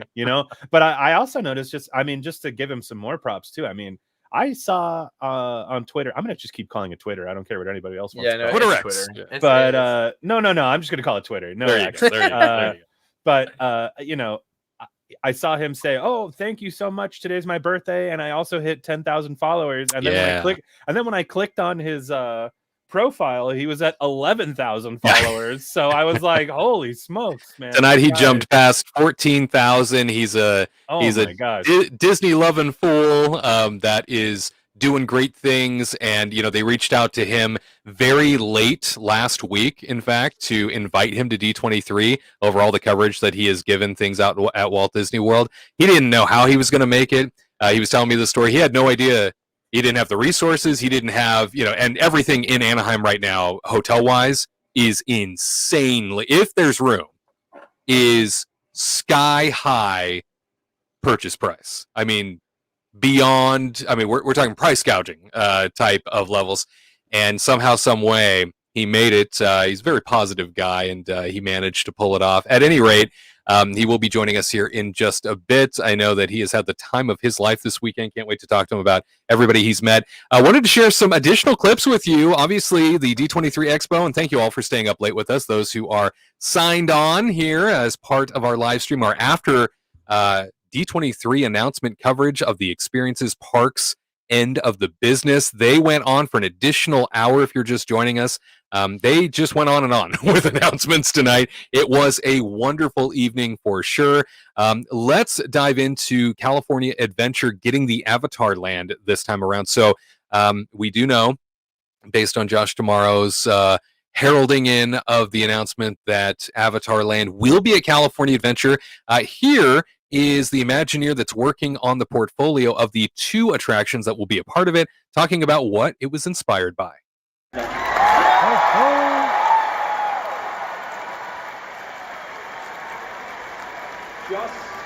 Just as Avatar, The Way of Water introduced us to places on Pandora that we had never seen before, this new experience will invite us to explore even further. Now, to talk more about it, I want to welcome from Walt Disney Imagineering, Allie Rubenstein. Allie, come on out.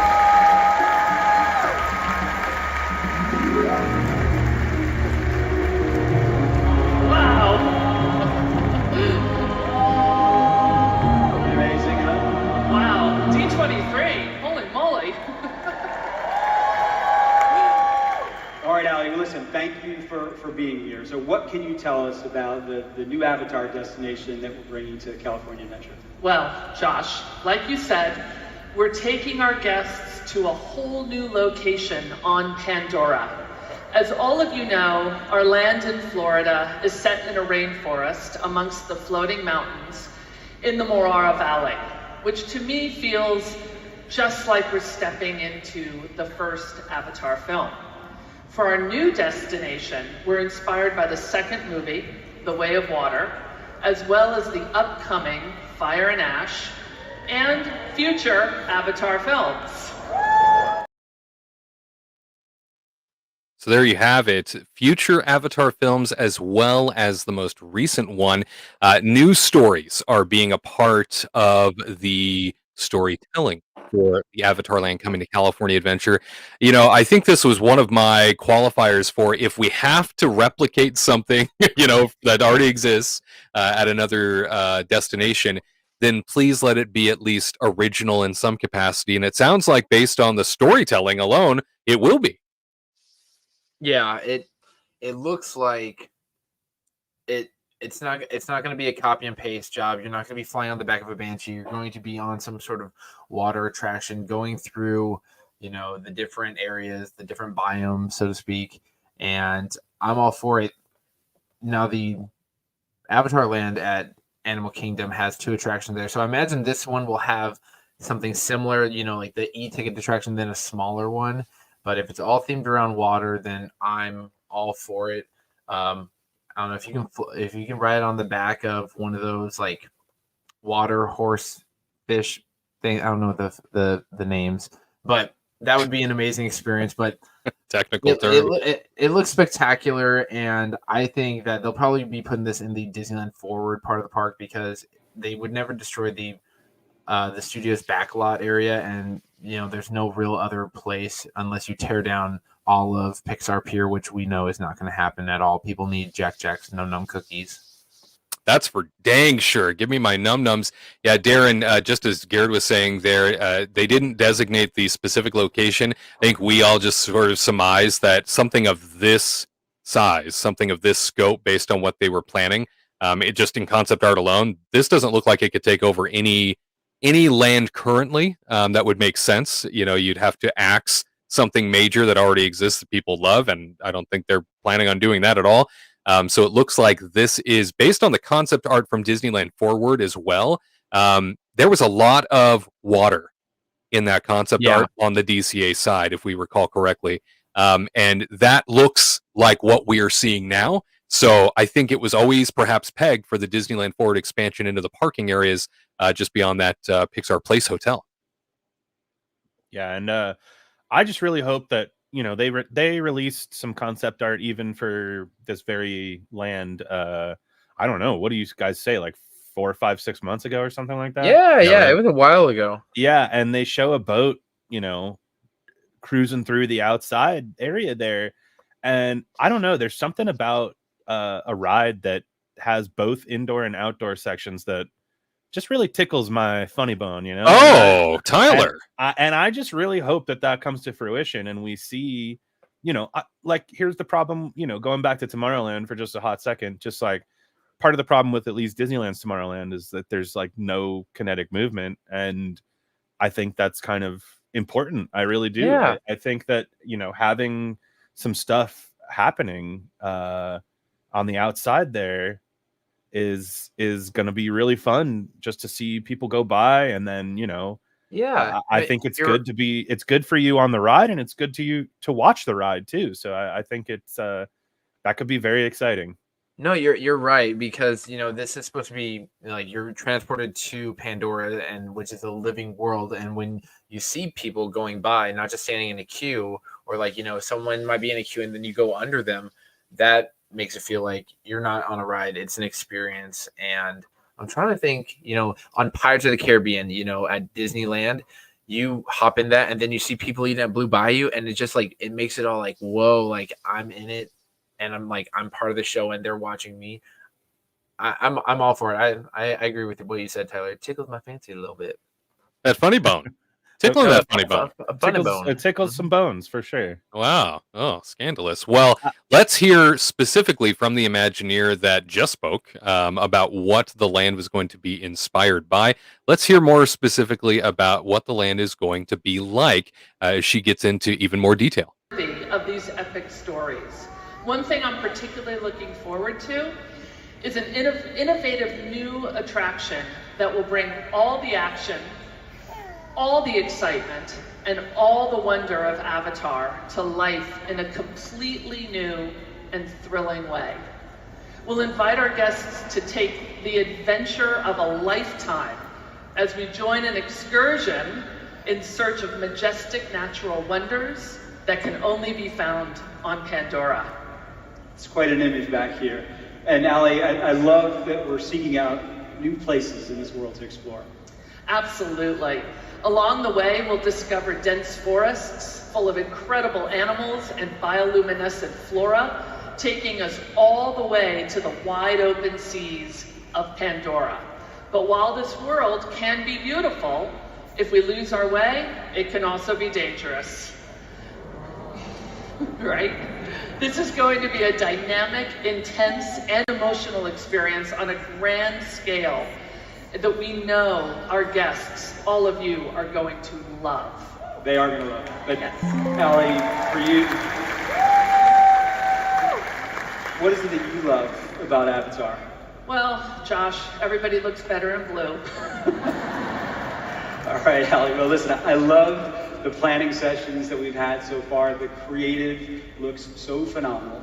And the experiences that you have in store for fans are like nothing that they've seen or that they've felt before. Ellie, thank you so much. Thank you for being here. Thanks, Josh.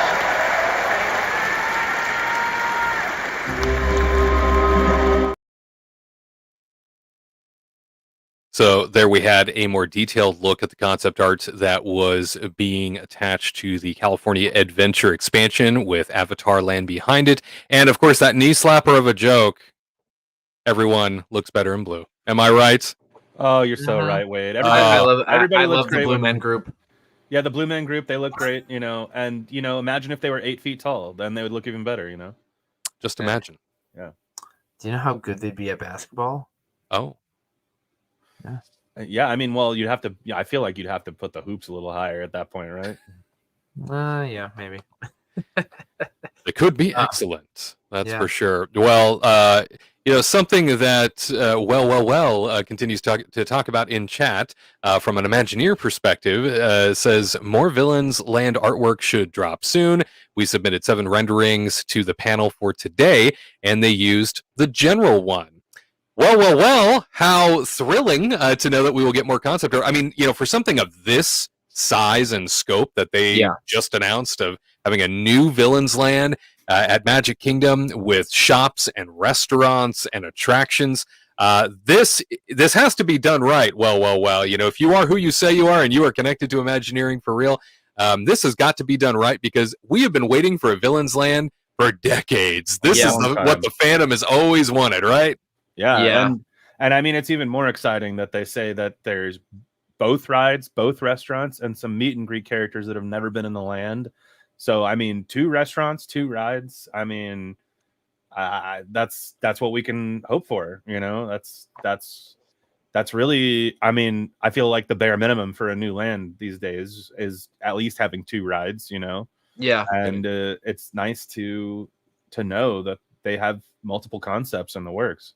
Yeah, it used to be, you put out a land that had 6 rides, but they were all, dark. They were all, dark rides that were really teeny tiny, like a Snow White's Scary Adventure, but, it's not over the top with Imagineering. But now it's, we're putting bigger, grander things, but you're going to have to wait a little bit more. I'm all for it, but if they're bringing in some villains that we've never had a chance, I just want to meet the hunter that killed Bambi's mom as a meet and greet person. The enemy was guns the whole time, yeah. That and you know, I want to meet you know, the mean country guy from The Fox and the Hound. Sure. I mean, you mentioned the elephant graveyard. Like, what if there's some sort of Scar meet and greet? You know, with an amazing, you know, animatronic or puppet or whatever it might be. I'm down for that. A Shinzi Bonsai or an Ed in there. I want Whoopi Goldberg to do some voice cameos. Yeah, I mean, what's she doing these days? She could come and work at Magic Kingdom, right? Yeah. You know, I don't know how popular the view is or if she's still on it. But Villains Land is the one that we probably all predicted, but didn't really get the full scale of what it could be because we'd only seen, you know, like Blue Sky concept, and this looks a little bit more legitimate. And I'm hoping that in the near future they'll give us more little teasers and stuff because the Maleficent Dragon looked like some kind of thrill coaster, and I just bring it on. I think it's a great sort of rival to the Dark Universe land that's being built for Epic Universe just down I-4. Yeah, I mean, hopefully if they build that roller coaster and Maleficent is part of it, we don't get a Disco Maleficent in the future. Well, the dragon's already caught on fire twice, so. And apparently Deadpool made jokes about it in the panel too, which is again incredible to me. You take a look at that concept art and you start to think to yourself, wow, it feels so like you take a look at this and it feels infinite, you know, in terms of scope, right? It just feels like it goes on and on. Now I remember seeing concept art to you know, say California Adventures Cars Land and those canyons and the way that that concept art was originally designed. That also felt gargantuan in size, but this feels like it just goes on and on. This absolutely needed to happen, by the way. You know, Garrett, you mentioned Epic Universe. This needed to be a huge counterpunch, D23, because I know Bob Iger has said, oh, well, we've been doing all sorts of things over the last, you know, 5 to 8 years to compete with Epic Universe coming along. We've been preparing for that, you know, this whole time. It's like, yeah, but nobody sees it that way. You know, nobody feels like that's what's happening. These little contributions, you know, like Ratatouille coming to France at Epcot and, you know, replacing what was already at Ellen's Energy Adventure with a new coaster. You know, the retheming of things and the replacement of things that already existed, that's not expansion. I've said that many times. You know, that's not adding capacity, really. That's just putting lipstick on a pig, and that's not fair. Whereas now Epic Universe, this mega park that Universal has managed to build in record time, is getting ready to open. Disney needed in Orlando to do something big. They needed to prepare something huge to counterpunch. I feel like Villains Land is something that is big enough that can absolutely pull a bunch of that market share back at least, because this is something that people have been wanting, like I said, for decades. Oh, yeah. And is the official name going to be Villains Land, or do you think they'll actually give it some special, like, actual name? But yeah, the scale of this, like the Maleficent area, it looks like that's some kind of coaster in the back, and it's got like around the thorns and the spikes, and I'm sure at one point you go in front of the dragon breathing fire, but then at the bottom of the middle of the screen, it looks like you're almost either underwater or in some chasm. So is that a like Ursula type of ride? But then there's a dark, you know, building over there, and it looks like there's a lake in the middle of this. So it just looks like it's not just, you know, a small new Fantasyland. It's almost like it has the scale and feel of World Showcase Lagoon. That's how big it feels to me, at least from this. But I know it won't be that big. Well, that's very. I love you, Garrett, but that would be massive. That would be like listen, an entire theme park. I don't think so. Why you got to crush my dreams, man? Why dream all you want. Yeah. But no, it looks massive. I do hope that they have audio animatronic crows and ravens just like cawing at you. I think that'd be kind of cool, though. Yeah, I can imagine just an amazing roller coaster that, I mean, listen, I think one of the best attractions Disney has come up with in many, many years is Guardians of the Galaxy Mission Rewind. And they, you know, encapsulate some great storytelling with actual thrill ride. And I think if we can have a similar thing happen over here in the villain. I'm going to start calling it Villains Grove. Villains Grove. Just based on the Disneyland attraction that they do for Oogie Boogie Bash. But I feel like if we can get, a great storytelling roller coaster, I mean, that would just be the best of both worlds, just like Hannah Montana. Oh my gosh. You know what? Your wife made that reference on Kingdom Report Live today. Wow. Well, there's a reason we're married. So. You two are ridiculous. Fred saying, great show, Wade. Have a great rest of the evening. Fred, thanks so much. Folks, I know you all are staying up late with us. There's so much to cover here. I mean, this event went on, like I said, for over an hour than what it was originally scheduled to be. They just kept pelting announcement after announcement.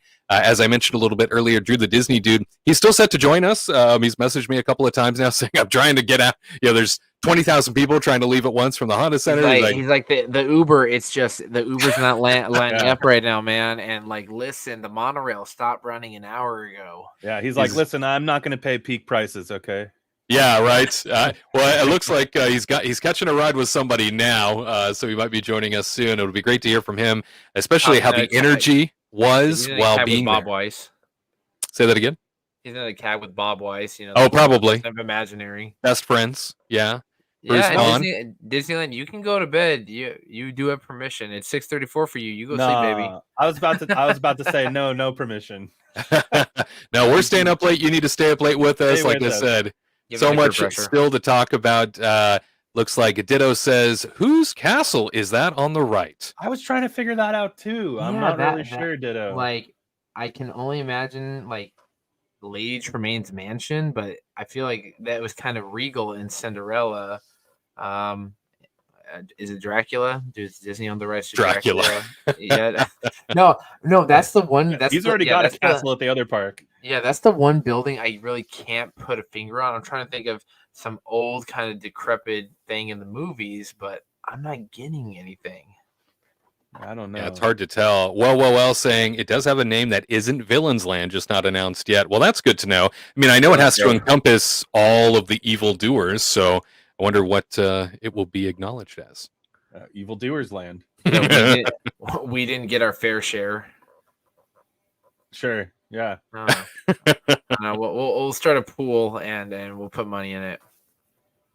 It'll be called the Villain Showcase. Well, saying it's an obvious castle, LOL. Well, I can't tell. I mean, it's hard. It's hard to tell from this. Why you got to play these games with our hearts right now? Is it the Evil Queen's castle? I mean, maybe. I'm just going to type in Disney Villain Castles right now and see what happens. Take a look. That's right. Figure out who that belongs to. Absolutely. Well, while you do that, let's talk about the Coco ride coming to California Adventure, slated for 2026. It is supposed to be a boat ride, which, hey, bring on the boat rides, ladies and gentlemen. Bring them on, please, because yeah, I think everybody loves them. They're great family attractions, and they increase capacity a lot for the sake of gobbling up people, right? Yeah, no, if you look at think of Pirates on its own, that it can have a line out the front, and you'll be on the ride within 20 minutes if they're loading properly, because you can fit, sometimes 20 plus people on a single boat, get them going at a nice, slow, even pace, and even if it's a 5-minute ride, it gets people through so fast, and that way you don't have to look around because you're going to miss it on Guardians of the Galaxy. With this one, you can go at your own pace. You can see everything, and you can go on it multiple times and still always find something new. And Coco, I think it works. Even though there's no water in there, it's Coco. It's a ride through the afterlife, I guess. But let's take a look at some of the details and what they had to share with us tonight at the D23 Experiences Showcase. This was the announcement. What? Oh my God.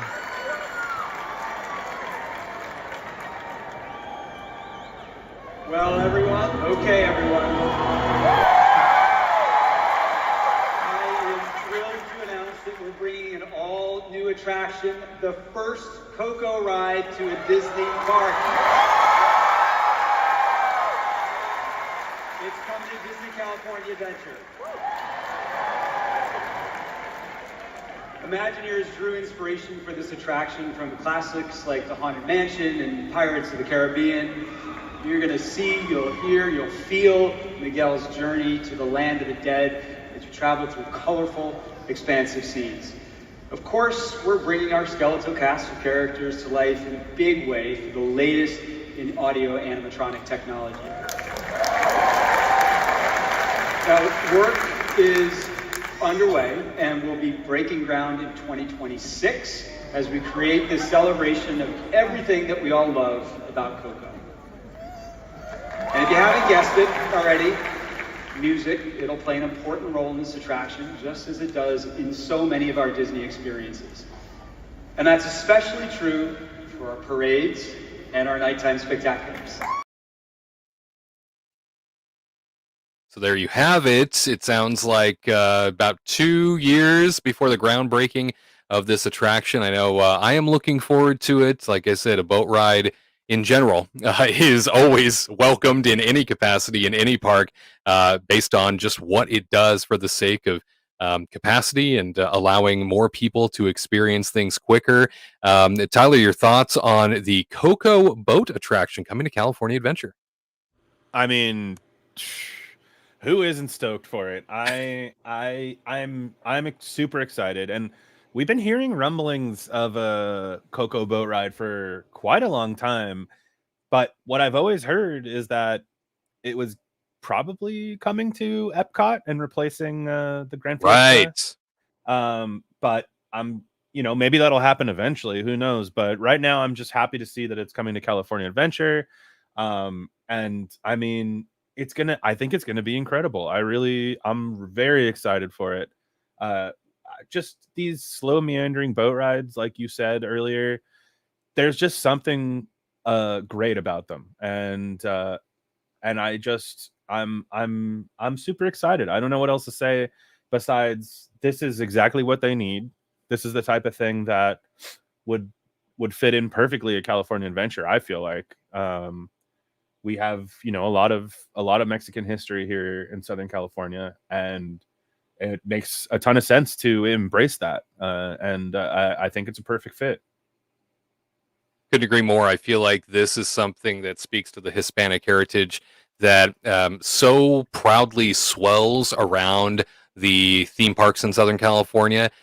We know how important it is to pay respect to this, especially given the fact that California Adventure has for years been kind of the park that has these cultural events in favor of the Hispanic heritage of the area. We know that every holiday season, right? We watch as they continue to celebrate not just Dia de los Muertos, but also as we move into the Christmas season, there's an entire entertainment element dedicated to Hispanic heritage and the Christmas holidays. So I think that you're right. It's a perfect fit for California Adventure. And I think it gives that, when I think about the story of the film, it gives that mystical, fun, over the top element that California Adventure I feel like could really use. So I'm thrilled to see that a boat ride is coming to DCA. More of this. More boat rides and more just like I always get super enthused over the heavy animatronic rides. And to me, this looks like, how else could they do it besides just throwing in,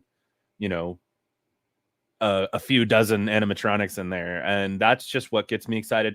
I think that's what always has made me jealous of the Japan parks and stuff like that, of wow, they get such amazing animatronics and they have all these great effects in all these rides and everything. And we just really don't have much of that out here in the States.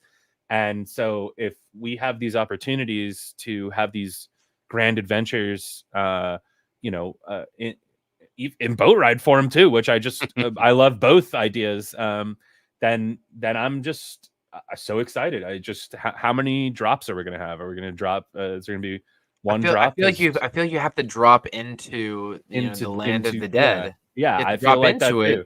Go across the Marigold Bridge, and there are, I think, in the there are pools in the land of the dead. So I see in the the art, you see chutes and everything. So that could either be some kind of aqueduct, or I don't know, some kind of trail. But this feels right going to DCA. And Coco, I cried when I watched that movie, and I just hope that it's just amazing. But I didn't know they made the announcement tonight that one of the chief the Imagineers that worked in Tokyo is actually coming to DCA to, I think, play a leadership role. So great. Yeah, I saw a tweet about how one of the Imagineers from Tokyo is coming to Disneyland to help with, I think, the Disneyland Forward stuff.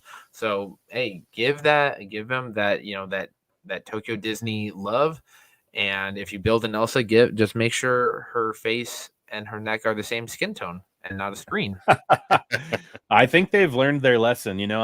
We've talked about it before, but I think that screen technology, I still think it works really well on Seven Dwarfs Mine Train. Oh yeah, simply because they have giant beards to hide the difference between their neck and their face. But it works there. Yeah, when you have somebody like Elsa and Anna who just have these tiny little faces, and it does look a little strange. And I think they're finally realizing that that's not going to work out for a lot of the animatronics they would like to build. It seemed like a good idea at the time. I mean, to me, like, when you think of it on paper, it sounds cool to have like an animation perfect face on these animatronics. But I think at the end of the day, we've all decided we want the physical. We want, and just running back to Avatar real quick too. I really hope we don't get some type of flight of passage. I would love the physical. I'm over that type of attraction. I really am. Like, I don't think flight of passage is that great, to be real with you. It's cheaper to use a screen than it would be to build an audio animatronic. But then you run the risk of audio animatronic shutting down, like on the the Navi River journey. There have been times where the shaman at the end, she's not working, so they put up a screen. I too like the more physical things because it makes it feel more real. Why have a video of Walt when you can have an audio animatronic of Walt that captures captures even more emotion and depth. 100%, yeah. I think that even if we do have a malfunction, the fact that they've come up with a plan B for, I mean, as you mentioned, the shaman at the end of Navi River Journey, but also even Kylo Ren on Rise of the Resistance, like, they have a plan B for when that final animatronic doesn't work as well. And to me, I would rather have that be the case than just like, let's just build another giant dome with a movie on it. And so I'm very excited for the prospect of this boat ride. And as you said earlier too, I hope that they take advantage of the technology that they have for Pirates of the Caribbean out there in Asia. I mean, that would be just incredible to finally be able to experience something that I've just wished I could get to, for many, many years now. Yeah. I hope that Disney is now realizing that, us as consumers and us as guests, we don't just, drop money at the side of something new and shiny. Like, we actually want some quality craftsmanship and design behind this. And when they do that, we will happily do whatever they ask. Like, we'll buy the merch, we'll go to the parks, we'll spend money on food. But we want the quality to be there with our quote unquote an investment. And Avatar was a great example of that. Like, just from when you walk into land, you feel it, but then on the screen, it's when it first came out, I thought the screen quality was a lot better. But if you just put a screen everywhere, it doesn't have the same effect. And like, from the clip we're seeing right here, how it's a mixture of screens and live effects, I think that's a perfect blend of, giving everything that a guest needs. Like, you can use the CGI to create imaginary worlds, but you have that physical, set that you could feel like you can touch. And it's the same thing that happens on, oh gosh, I'm trying to think of the Ratatouille. On that ride, you feel like you're in the kitchen, you see the wheels spinning, but then you also have screens there, and it works like that. So you need to have a good blend. Yeah, 100%. And I think one of the major complaints that I've heard countless times from a lot of fans is that Navi River Journey, it's interesting, but it just doesn't feel like that much happens on it. And there's no climax, right? It just doesn't exactly. feel like there's really a moment where you go, whoa. Exactly. And I do feel that they have, I feel like our version over here in California of this whatever river journey that they're going to build, I think they're going to change it up, and it's going to be a whole spectacular thing. It seems like they're really going for that, and that is very exciting to me. I'm looking forward to seeing exactly what gets put into California Adventure with this Avatar Land expansion. 2 major rides coming to us. I cannot wait to see that. Something else that we should touch on here, as we mentioned earlier in the broadcast, there is an announcement for a new Walt Disney audio animatronic coming to the Opera House at Disneyland for the 70th anniversary. It will be a Walt Disney show inside the Opera House. That will be something that will play, and then beyond it will also be great moments with Mr. Lincoln. So they will sort of play side by side with each other. You can do one show Walt, turn around, come back in, and apparently do the next one with Mr. Lincoln, it sounds like. So I love that Mr. Lincoln isn't going anywhere, and that these 2 options will be something that we get to choose from. Here are some of the details that they announced tonight at the D23 Experiences Showcase. The reason that we're together tonight, it's because of one man's dream. And here tonight, we're all part of that dream. And it carries on today down through the generations. And now next year at Disneyland, we're going to experience that dream like never before. I'm so incredibly honored to announce that we are creating a new show for the Main Street Opera House, and we're calling it Walt Disney: A Magical Life. Right.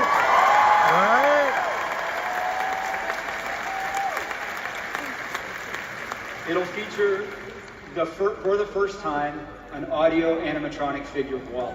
Right. Sorry. We're advancing the technology that he pioneered 60 years ago with Abraham Lincoln. This new show will bring together the past, the present, and the future of Disney storytelling. And importantly, after its debut run, A Magical Life will play in rotation with our fan favorite Great Moments. Right? They're going to rotate it so much. So you heard it there, rotating it with Mr. Lincoln. I think that was the word that was escaping me. I kept searching for the right word. I was like, what am I trying to say? It's not going to play in tandem. It's the opposite. It's going to be rotating. I think that's so cool, and really looking forward to having another nod to Walt Disney, of any park in the world, to put the first Walt audio animatronic and a story about him. Of course it should be Disneyland. Of course it should be Anaheim. Am I right? Yeah. Oh, man, you're so right. Right. Just like I got in the video, sorry. Right. Yeah. If you put it in Magic Kingdom, it would not feel right, at least to me. Like, it may be Walt Disney World, but Walt never touched it other than buying the land and walking around a little bit. Disneyland is his baby, and I hope that they if they recreated the office and everything, I can't wait for them to get his mannerisms and his little words down, because I'm sure they've got enough audio to make a grand performance. But catching Walt's little things that he does, whether it's a finger point or how he moves his hands to explain something, I'm sure when we watch it we'll tear up, just because the man, the myth, the legend is finally in front of us in a new way. I just have 2 questions for you guys. My first question is, will he stand? Yes. Makes you wonder, huh? Yeah, he's gonna walk. He's gonna walk. He's gonna walk. I don't know about that. He's leaned against the desk in the concept art. You obviously see, it looks like that is his office from the Walt Disney Studios. That's the set. The Walt Disney Studios out the window there. It makes me wonder if this is going to be like a Walt Disney's Disneyland type episode of a scene, because he's got Disneyland in the background. That's where we saw him talk about his plans in the old Disneyland ABC TV show. I messaged you guys when I heard this announcement, and I was like, I could cry just at the thought of them doing this. This is so beautiful. Yeah, it's very interesting. I am actually, I'm a little bit shocked. I mean, listen, without getting, I don't want to upset any religious people, but this is like the Jesus of the Disney community, obviously, and it's just interesting to bring, they have to do this right if they want to bring him to life. Like, there is no other way to do it besides just make this perfect, which brings me to my second question. Will he be smoking a cigarette? Probably not. I don't think that will be there. It appeared for a moment in in what was the Mary Poppins movie? Oh my gosh. Saving Mr. Banks. Saving Mr. Banks. That one they hinted at, but no, I do not think Walt will be puffing the smoke. Maybe you walk in and there's like a cloud of smoke in there, and then he's like, "Oh, sorry about that, folks. A little bit of magic." I don't know. Yeah, no, hopefully not. I want him to walk. I want him to at least take a tiny step forward, or like maybe he's standing up greeting everyone, and then he sits down. Maybe he does a reverse stand. A reverse stand. Maybe he'll do a reverse backflip. Stand. Maybe he'll ride a unicycle. I heard he was actually gonna be like Captain EO, and he was gonna bust out a moonwalk. So advanced. Oh wow! I mean, that would be amazing if he fought Angelica Houston.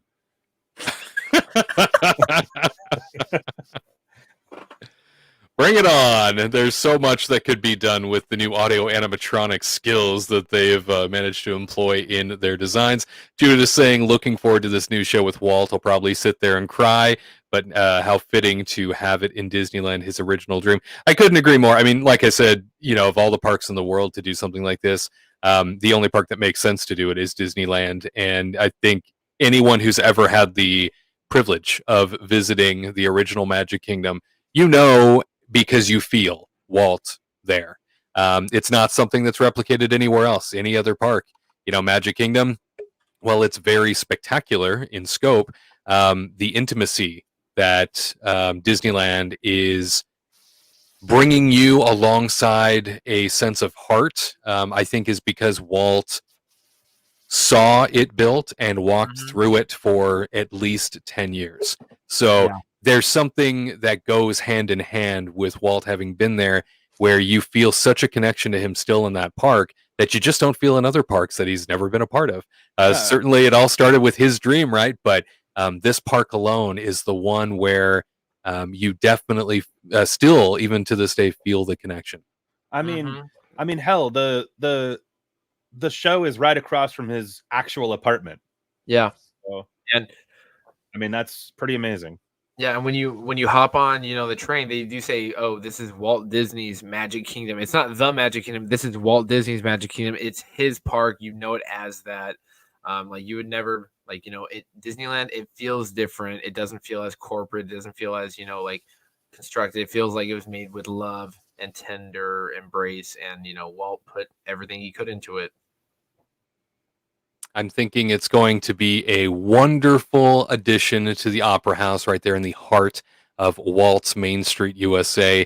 Like I said, Judith, also looking forward to it. So thrilled by the fact that this is coming our way. Tiki Andy chiming in saying, how happy are you, Tyler, about Millennium Falcon? One of the announcements we had not talked about that came pretty late in the showcase had to deal with the fact that Grogu and Mondo are being added to the experience with Millennium Falcon now. So I guess all that talk about storytelling and keeping it in its own lane, I guess we're done with that now with Galaxy's Edge. They've been done with it. No, they at least in California they've been done with it. We've all been talking about this for a while. They need to be done with that, because when you structure it in like a tight timeline, you can't add these new ideas and these new things. And I want to be able to, see Darth Maul or Vader or all these other villains or Mando, or even, bring, just like how they used to have the Star Wars weekend, bring out Anakin and allow me to meet these guys, or even the Skeleton Crew, the new show that's going to be coming out. I think to answer Andy's question here, my good buddy Andy, I am excited. I'm cautiously optimistic. anybody that follows this show knows that I'm not the biggest fan of Smuggler's Run. I think it makes a lot of there's a lot of poor decisions that went into making the adventure specifically, and I feel that they now have an opportunity to make this adventure mean something more to the writers, to the players, and maybe make it less confusing, make it more interesting rather than just going through a metal corridor the entire time. I think they have a huge opportunity here to turn this attraction around and make it something that is actually exciting to see, maybe with like branching paths or there's so many things I feel like they could do with Smuggler's Run that would make it a much more interesting attraction. And I feel like they rushed out that first adventure. Or either they rushed it out. I don't know if they rushed it out, but it definitely was crippled in some way. I feel like they had grander. I feel like they had grander things in mind for what they wanted that attraction to be, and just through, the corporate atmosphere, things got pared down from what was meant to be there. And so, I mean, listen, Grogu and Mando, it's cool. They're going to be there. What I'm really excited about is hopefully they just refine how the adventure actually plays out. Do you think they'll keep the button pressing and controlled, or do you think they'll turn it actually into like a simulator type of ride? Oh, no, I think it's going to be, I think the controls are going to be the same. I think you're still going to be flying Millennium Falcon. But it's how they are going to deal with it that's going to really change it for me. Like the way it is now is just kind of confusing. And there are moments where it's like, there's like the moment, for example, where they say like, hit the brakes. And if you hit the brakes, basically the same exact thing happens as if you don't hit the brakes. And so what they need to do really is they need to make there be consequences for the things that happen. And by consequences, you have a 6-year-old flying it, and your ride just stops halfway through because no, not that. I'm not saying just crash into the ground. I'm saying like, okay, let's come up with an idea where, okay, if you fail this encounter, then you go to this encounter. But if you pass encounter A, you go to encounter B. If you fail encounter A, you go to encounter C. Like, it just needs to be like branching paths. There needs to be something happening it needs to feel like you're doing something, and I think that they have a huge opportunity here to make it feel better and to be more clear. I just think one of the issues that the ride also has is just like, it's just not very clear. Like, you get a ranking at the end. It's like, oh, you're a pirate. It's like, what does that mean? Like, well, okay, I'm a pirate. Like, what the heck does that even mean? Like, listen, if you go to the Galaxy Star Cruiser, they'll be able to tell you what all that means. Oh, hold on. And how it affects your bounty and rep. Sadly, that doesn't exist anymore. And sadly, that also seemed like it didn't do what they promised it would do. But anyway, that's another issue. I'm very cautiously optimistic. I want them to really just do right by the ride. Andy, he wants to be an engineer. You know what? I mean, the problem is that Gunner sounds like such an interesting job, but Gunner is like the least interesting of all the jobs, of the 3 jobs. I mean, and the thing is I'm not going to be pushing over any 6-year-olds to be a pilot, even though that's what I want to do every time. Well, that's a quitter's mentality right there, man. You gotta throw that out the window. You go after listen. what you want. I've seen you push over a 6-year-old before, so I have. I understand. You did it on this very show one time. Listen, she was throwing off the hula hoop game. The hula hoop got in the way. I understand. He stepped on my turf. Listen, but I think that what else would be really cool? I was thinking about this earlier too. Like, what if they swapped out Hondo for Mando? Like, what if we get a Mando animatronic? Oh, whoa. Like, I mean, because how are we going to fit Mando, or how are we going to fit? Sorry, Hondo, Mando. They're the same. How are we going to fit Hondo into this experience? I think there's a huge opportunity to throw in some curveballs that would really make this attraction I'll take amazing. Grogu walking around the Cure in various areas. You see Grogu eating frogs and stuff. I mean, listen, I know that a lot of people are familiar with Hondo, but I think for the majority of people, he just doesn't really. He's not really grabbing the love. He's no Captain Rex. He's just not doing it. I'm sorry. And so if we had Mando leading the operation, I mean, I could see people being very excited for that. And I would be very excited for that, frankly. I think that would be a lot more fun. Actually, Ditto says put a Mando helmet on Hondo. And frankly, they could really, really do that, I think. I mean, if they really just dressed him up, it could be the same animatronic, to be real. They just have to change the skin. We can't get rid of Jim Cummings. He's a great voice actor. We need to keep him in everything, and he is the voice of Hondo Ohnaka. I know he is, and you know what? He is a Disney legend for sure. But I don't know. Something about Hondo rubs me the wrong way.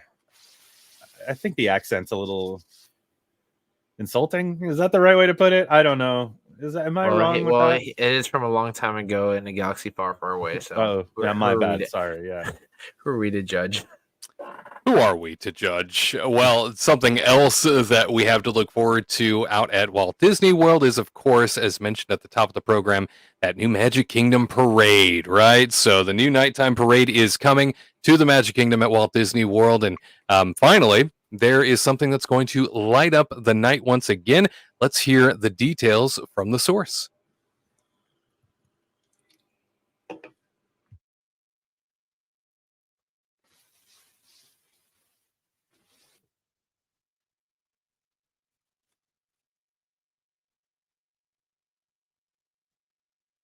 I said, let's hear the details from the source. Let's go ahead. Roll. In summer of 2025 at the Magic Kingdom in Florida, something new is on its way. We're getting a new nighttime parade. Disney's legacy of innovation in nighttime entertainment goes back more than 50 years to the Main Street Electrical Parade. Now this new show, Disney Starlight, will add to that legacy. It will use the latest technology to tell new stories with characters you love. It's a star-kissed constellation of Disney dreams brought to life by the magic of the Blue Fairy. It features moments from Peter Pan, Encanto, Frozen, and more. I cannot wait for this one. Me too. So it sounds like a wonderful new parade coming to us at the Magic Kingdom. I'm pretty psyched for this. Like I said, if I can't have Paint the Night, and I feel like Disney World should get their own, it's nice to hear that they are getting their own special version specific for Magic Kingdom. Yeah. Totally. Yeah, go ahead, Gade. And then, in summer of 2025 at the Magic Kingdom. She cut you off too. Summer 2025. She wanted to remind you when it's coming. Yeah. No, after being a part of Main Street Electrical Parade, I know just how powerful a nighttime parade is. Whether it's for the performers in it or just the crowd looking at it, it's a spectacle. And, there's something about having all these lights lit up. And also these will be LEDs and not those halogen things that would, make it even hotter in Florida in the summertime. It looks spectacular. It gives me Main Street Electrical mixed with the Tokyo Dreamlights that they have over in Tokyo Disney. And all about the Blue Fairy, bring back the iconic, giant float that they had in Main Street Electrical, along with all the new adventures. I think they're touching on the right points. I saw the candle from Encanto in there, and it's going to be magical. And I just can't wait. Of course, we got to have Frozen in there because it's Frozen. That's the moneymaker, and it's just I'm lost for words and just how happy I am that they are actually bringing a nighttime parade back to Magic Kingdom. Because when you think of, again, Disneyland and Magic Kingdom, you think they should have a nighttime parade. They should have something in addition to the fireworks because you've got the room for it. You've got the guests that want it. You've got the demand. Why aren't you doing such thing? And I know where they keep the parade floats. They've got the room. They've got a lot of real estate. So let's get it going, and let's make some magic. Yeah, I'm very curious to see what they're gonna bring here because you know, I do love Paint the Night. I do love so many people are tired of Electrical Light Parade, but I feel like that's the one parade I could never get tired of. I still love it. So, you know, I think out of all the parades that Disney produces, the nighttime ones always seem to hit home with me, you know, especially. So I'm very excited to see what they bring. And, you know, the Festival of Fantasy parade over there in Magic Kingdom is also just an incredible parade. I think it's probably my favorite daytime parade, honestly. And so if they can bring something that just has kind of the magic of that, I think that would be an incredible addition. And I'm just curious. I think about the logistics of like them doing the parade and the fireworks, and just like, man, it's going to be a lot of manpower to get the people through there. So, you know, Godspeed to them. But it, you know, it's very exciting. And, you know, they didn't even mention Peter Pan and Wendy, but I see them there in the concept. They're back there. So there they are.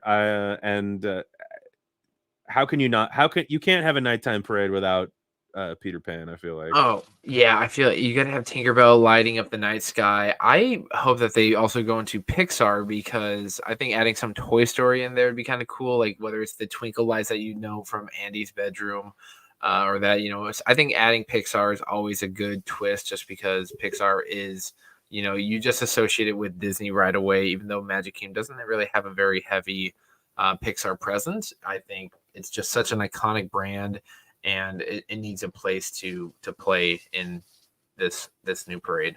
I think like a Coco float could also be really cool. Yeah, with like the marigolds kind of floating through the air and things like that would be pretty astounding. I would hope.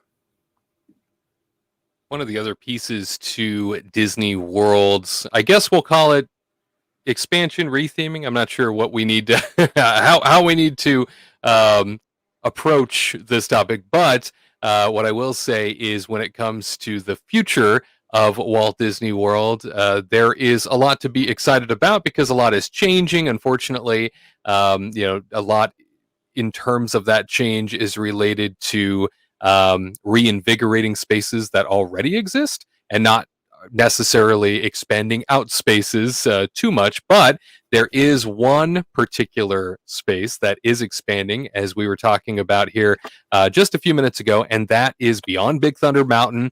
It is going to be very much Cars focused moving forward. So we are now going the route of Lightning McQueen and Mater, leaving behind Radiator Springs and getting 2 attractions out in that direction. We do have the official word that came from Mater, who joined Josh tomorrow on stage tonight at the D23 Experiences Showcase to talk about exactly that. Queen, need a dab of Oppo on turn 7 on a sunny Sunday? I have no idea what that means, but yes. Well, you're daggone right he does. Let's get her done. All right, here goes. As we develop the next generation of Disney experiences, we're always looking for new ways we all love. Which brings me to Frontierland at the Magic Kingdom. The American West has always been about keeping your eyes on the horizon, believing in yourself and carving your own path and striving towards success. That goes from miners in the mountains, bears in the bayou, or a race car from the big city.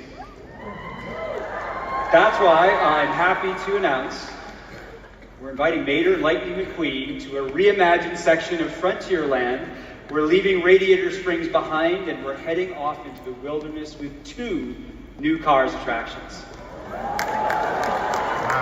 The first attraction is a thrilling race rally across the frontier. Here you get to climb the mountain trails, you'll dodge geysers, splash through mud holes as you take on the terrain.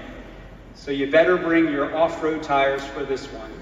And since we know how much young children love the whole Cars crew, our second attraction is geared especially for our smallest racers, something that the whole family can enjoy. For a while in construction on this new Cars area, it'll begin early next year. And this is going to bring some new energy to Frontierland as we continue to grow and evolve the story of what it means to explore the American wilderness. All right. How's that sound, Mater? Did I get it generally right? Shoot, sounds great to me. Okay. So Mater thinks it sounds great. What do you guys think? Hey, I'm happier than a tornado in a trailer park. Shoot. No, yeah. No, I think this is great. They're not again copying what they've had success in over in DCA, because it would not fit with Florida, because Route 66 actually goes into California. Well, this one, going beyond Big Thunder, you're going to have this massive area that fits. So if you'll have the buttes of Big Thunder there, and going off-roading, getting rough and rugged terrain and all that sounds really, really cool to me. And like whether it's an obstacle course kind of thing, because in some of the pictures it looks like you're climbing up some like kind of steep rock incline, then you drop down it really steep like. So I'm just wondering if Jeep is the sponsor of this entire attraction experience. And then the other one kind of looks like some kind of like mud rally going around. So if Disney Imagineering does what I know best, which is making amazing sense, I'm waiting for them to create the scent of dirt and mud and, all these different smells, like when you go through it, because, you go on Soarin' and you smell the oranges and all that. And this one, if you're going through, guys and everything, you'll smell steam or whatever it is. So, hey, I'm all for it. I know that Lightning McQueen is Tyler's favorite character because of his high quality redemption. Yeah, that redemption. Sure. That redemption arc, man. Yeah, good stuff. It'll get you. Kiki Andy saying Cars Land without Cars Land. Exactly. And one thing I wanted to get your take on, Tyler, and I didn't mean to cut you off, but no, you're good. Ditto, he picked up on it. They picked up on it and said tentative clapping from the audience. Did you notice that was not an announcement that received a roaring ovation? That was not a big outburst like most announcements we've heard. It was a sort of response.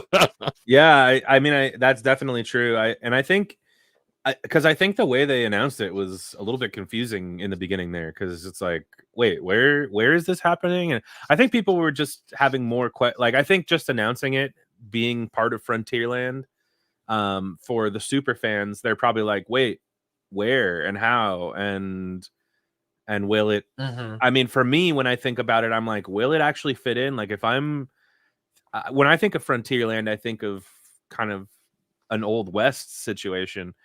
And so when I'm walking through Frontierland and I look over and see these like fancy living Jeeps, driving by, will that feel like should be included in the same area?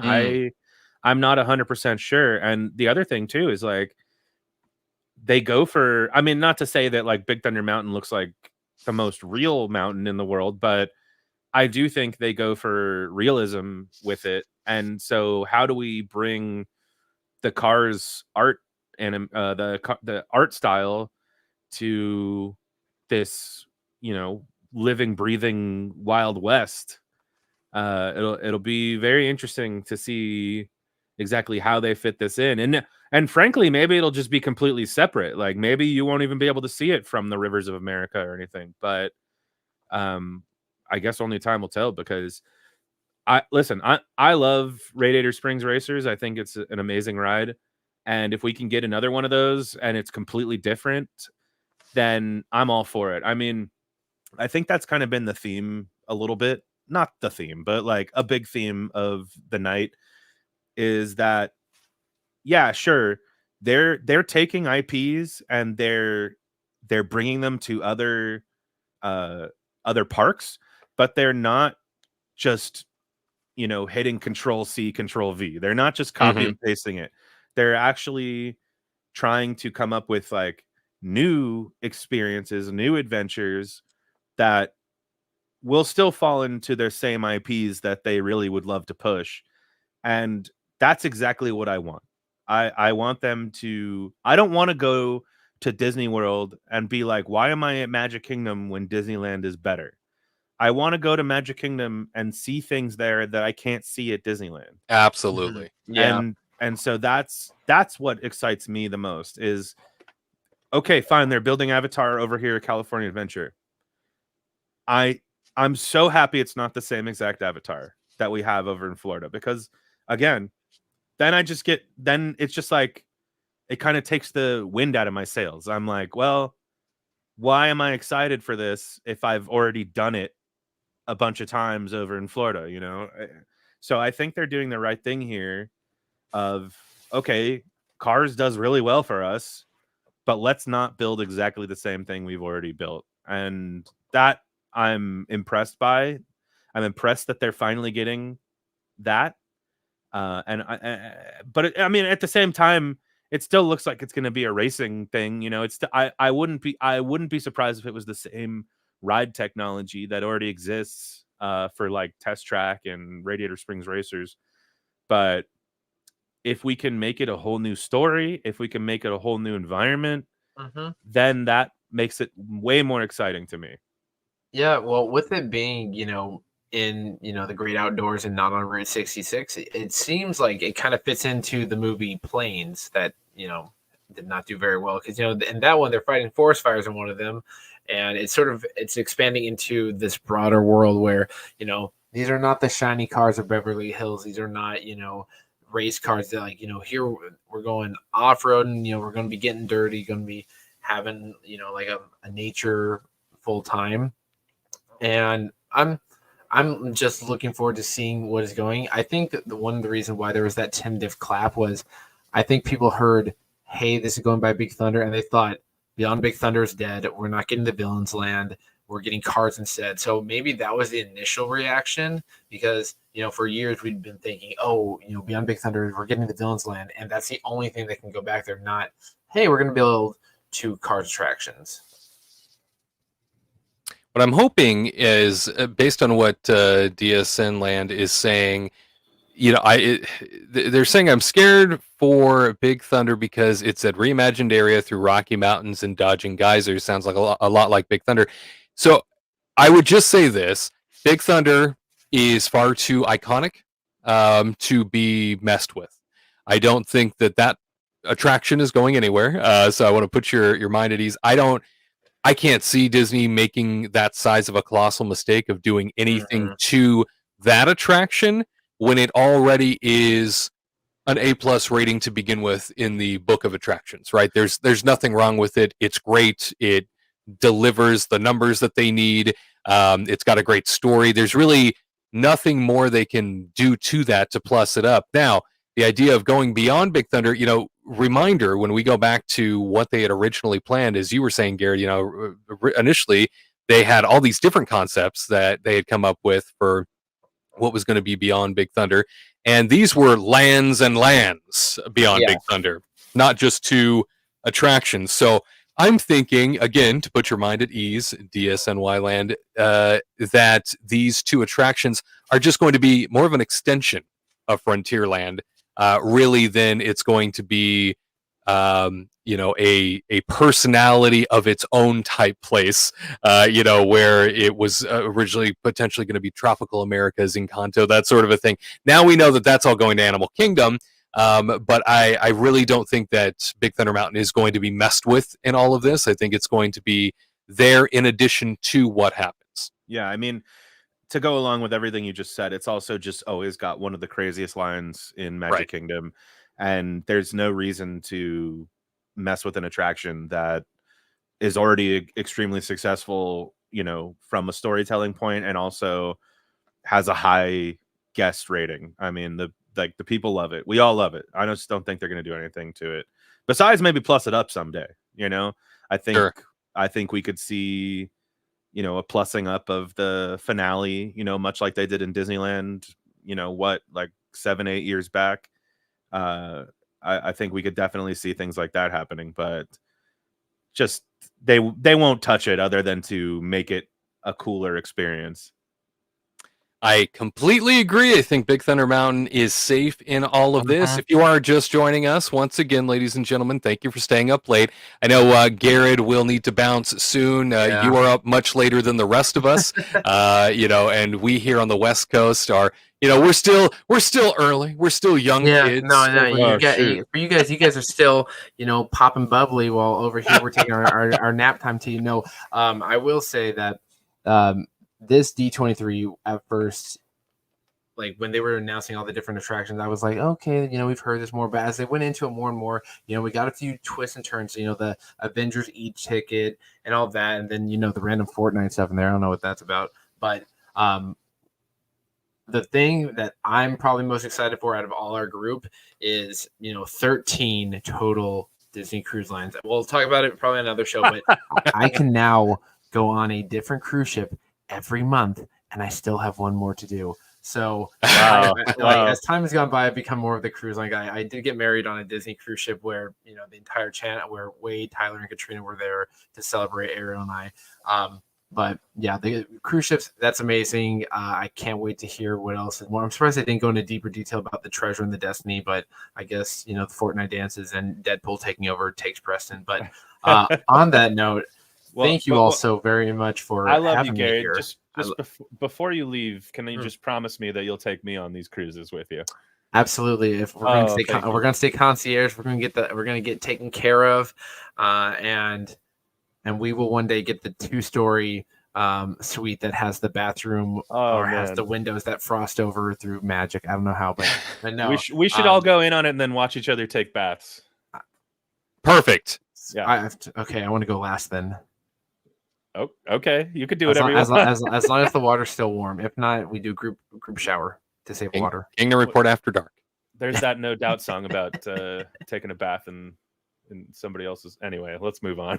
We're gonna have to put a warning on this show. Warning. Jeez. This is what happens late night. This is Kingdom Report After Dark. I've had like 14 Merlots, so I'm feeling good. No, but you all have a great night, and it's a shame I can't get to talk to Drew, but Drew, thank you so much for all the clips and all the tweets and everything like that. And yeah, I'll see you all next time. Thank you, sir. Yeah, appreciate you dropping in.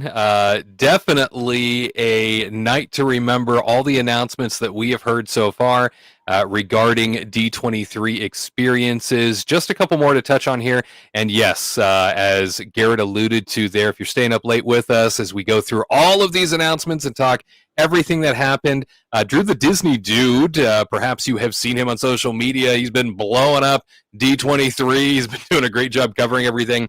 He is still set to join us. In fact, he's messaged me a couple times. As you can imagine, everyone leaving the Honda Center, close to 20,000 people, all attempting to get back to their hotels at once, has delayed things substantially. So he's doing his best. He said he still wants to join us. So looks like we have just a couple more stories to go. Hopefully he will. We're looking forward to hearing from him since he was there at the Honda Center. And he has been such an integral part of the D23 Expo experience. He's met so many people within the Disney hierarchy over the course of the weekend. Interested to hear some of his stories on that as we get to a point where we start to wrap things up here in just a bit. So, Tyler, can't thank you enough for sticking around. I know you've had a long day, so have I. We all have been trucking through this weekend as they carried on their announcements over an hour and almost an hour and a half even, more than they originally anticipated to do at the Expo and the Experiences showcase here tonight. Let's dive into another one of the major announcements that happened earlier this evening at D23, and that happens to coincide with a very special appearance. And you're probably aware of him from his original breakout movie role in Indiana Jones. Here was he was a guest conductor, they said, but here is a very special moment where a guest arrived to announce that Indiana Jones is coming to Disney's Animal Kingdom. Indiana Jones' sense of adventure. And I love it when he faces insurmountable odds. He still stayed true to his beliefs. those qualities resonate with everyone. They're definitely things that I can relate to. So I think, that's why we love Indiana Jones. Makes so sense. much. And I know our Disney park fans certainly love the man with a hat too, which everyone is why we're so excited to bring an Indiana Jones attraction to Disney's Animal Kingdom.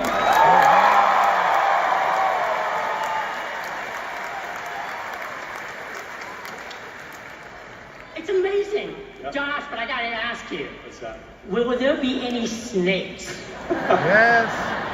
Oh, listen, we're going to have to wait to find out, because this is going to be a completely new story. But, you never know, Keith. I got to say thank you for being here. Thank you for having me. Wow.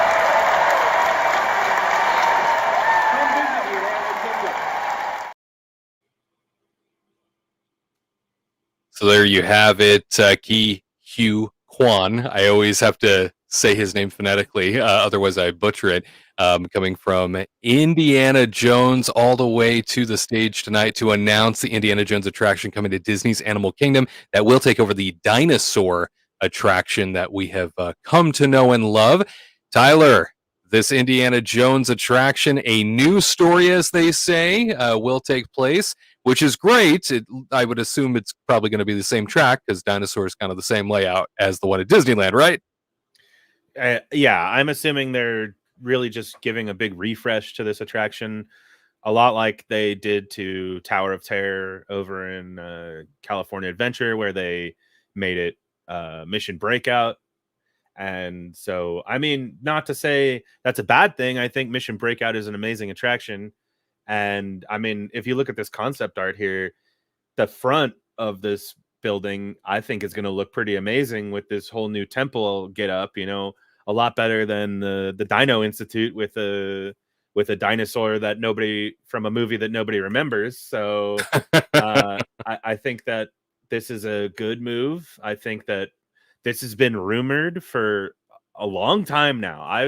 I feel like I've been hearing this for over a year that dinosaur will eventually become Indiana Jones, and it just only makes sense. And it's such a great attraction at Disneyland, and I can only imagine what today's technology could bring to that type of adventure. If they're going to go in and redo everything and they're going to bring in the newest technology, we'll see, I'm sure, some amazing Indiana Jones animatronics. I'm sure there's going to be some amazing projection effects. And let's be honest, like, the dinosaur ride is a lot of fun at a certain point, but I think it's becoming a little tired. It definitely feels a little outdated, especially when you consider the opening kind of the movie you watch, and everybody laughs about Dr. Seeker and everything like that. But I just think that, like, people laugh about it because it's kind of cheesy now. And so I think it's going to be good to have an update. And I'm very curious to see what exactly they're going to do to this entire building, because it's not going to be, as I mentioned with Mission Breakout, like, they did a lot of work, but there's still a lot of things that are pretty similar. I feel like with Indiana Jones here, especially if you're showcasing this building as a temple, the entire building, like even the queue area and everything, is going to have to look just completely different. So I think this is very exciting news. I think it's time to get Seeker out of my head, and I don't know if I need to hear him screaming at me, left, right, right. They made it. I love it to a certain extent, but it's kind of like some of the classic Epcot stuff where I love it because I grew up with it. Sure. But does that make it an actual great attraction to, like, if I went on Dinosaur today as a 39-year-old man for the first time ever, would I be that impressed? I'm not so sure. So this is exciting. I think it's been a long time coming. I mean, as I alluded to earlier in the broadcast, there's been this whole archaeologist theming around that part of the park for a long time now. And I think it just makes sense to just put some Harrison Ford in there at this point because who doesn't love Harrison Ford? You know, I mean, the man is all over the place right now. I mean, shoot, Red Hulk, you know, Indiana Jones. I mean, he was even Han Solo, you know, a few years back again. So right. I mean, he's just a dream. He's a dreamboat. He's a golden man. He's a dreamboat. Yeah. And the president on Air Force One. What a film. Oh, shoot. Get off my plane, he says. And a framed felon in what was that movie? Shoot. Now I'm blanking on the movie. Oh, The Fugitive. He does it all. The Fugitive. Right. He does it all. Yeah. What a magical guy he is. Well, I completely agree. And, you know, that space in general, you think about leading up to the Dino Institute as it currently sits, there is a ton of open area in and around that attraction. I mean, just to get to it, you know, think about the walk in, think about the lead up, and certainly it all tells a story and helps to set a stage. They have a lot of room back there in which to get creative with a facade for sure. And I was thinking the same exact thing, actually. I feel like when you walk up onto that building, it's really just framed really nicely by like the plants on the right and the left of it, and and you come up to it, and then the building itself seems a little lackluster, you know, like for how much space. Like when you turn that corner, there's a long view. You get this long viewpoint to the building, and now you're going to have this taller temple, and I'm assuming it's going to be more expanded out. And it looks like I mean, if we're going to go off this concept art, it looks like they're going to do, you know, all the rock work is going to be completely new. And so I think you're going to turn a corner and be a lot more impressed than what is currently there, which, like I said, is a dinosaur from a movie everybody forgot about. So let's go get that dino. Yeah. I mean, Seeker. You know, we're going to miss him. What a character. Yeah. And what's her, you know, I don't know the actress's name, but Claire Huxtable. Yeah. Bill Cosby's old wife, you know. I mean, you know, Dr. Grant. No, she will be missed. No, Dr. Grant is from Jurassic Park. Crossing my dinosaur franchises now, right? But you know, she will be missed. But at the same time, like I said, it feels very outdated at this point. And if you really think about it, if you really just boil down that entire park, I think Dinosaur feels like the most outdated attraction there is there. Yeah, I don't disagree with that at all. And it's nice to know that Indy, that, you know, continues to provide franchise stability. Even you know, we've only, I mean, we just recently had a film too, you know, and so Indy feels very timeless, whereas you're right, Dinosaur feels like a film, number one, most people didn't see to begin with, and if they did see it, they probably forgot about it. So to now have this evolution of the area, I think is fantastic. The other piece to this also is that not just an Indiana Jones space is going to be placed into this portion of the park. You know, obviously Dinoland USA is what this area has been up until now.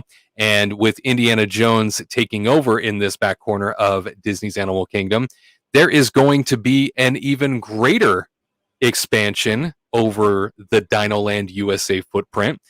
For the sake of bringing us what Disney is calling, as of tonight, Tropical Americas. Tropical Americas is what they are focusing on moving forward, complete with Encanto.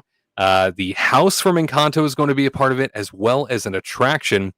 You know, it's one thing to hear it from me, but I think we should hear it from them. I know that there was a lot of discussion around what that was going to look like, and exactly how it was going to progress over the course of time, just in terms of you know, spacing and whether or not they were going to add some additional attractions to it.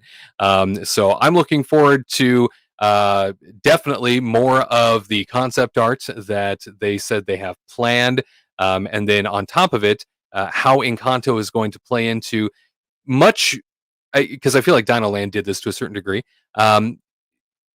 Dinoland allowed an area for smaller kids at Animal Kingdom to go have fun. And I feel like this Encanto themed corner is going to be much the same for smaller children. I feel like that's what's going to happen here. So Tropical Americas taking place of Dinoland USA outside of the indie edition that is happening. So I think Tropical Americas is supposed to cover all of it. By comparison, it's supposed to net on over to Indiana Jones. So that is what we have to look forward to here. And Encanto boat ride, they're going boat ride crazy, Tyler. Yeah, I mean, that's really true. I look at those little capybaras there on the right of that little concept art. I mean, I am stoked. I think this is exactly what we needed. And, you know, I even talked about, I think, you know, a few months ago now, when we were thinking about what we would love to see added to Disneyland, I said I want an Encanto attraction. And I was even saying, and the house, I mean, I'm glad they're saying Casita is going to be there, because what I was saying at the time is, imagine how cool it would be to walk by and see the house come to life, and these little animations and just things happening that really make you feel like, oh yeah, that house is alive, man. That house is living and breathing. And so here it is. I mean, this is exactly what I was hoping for.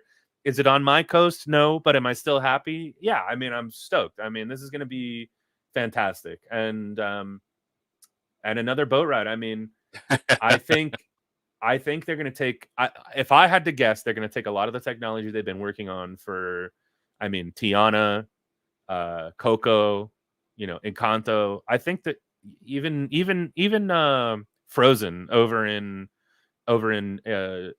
Asia there, I think they're taking all this technology, they're rolling it up, they're figuring things out, and they're making these epic boat rides now that are just like, this is the Disney that I fell in love with as a child.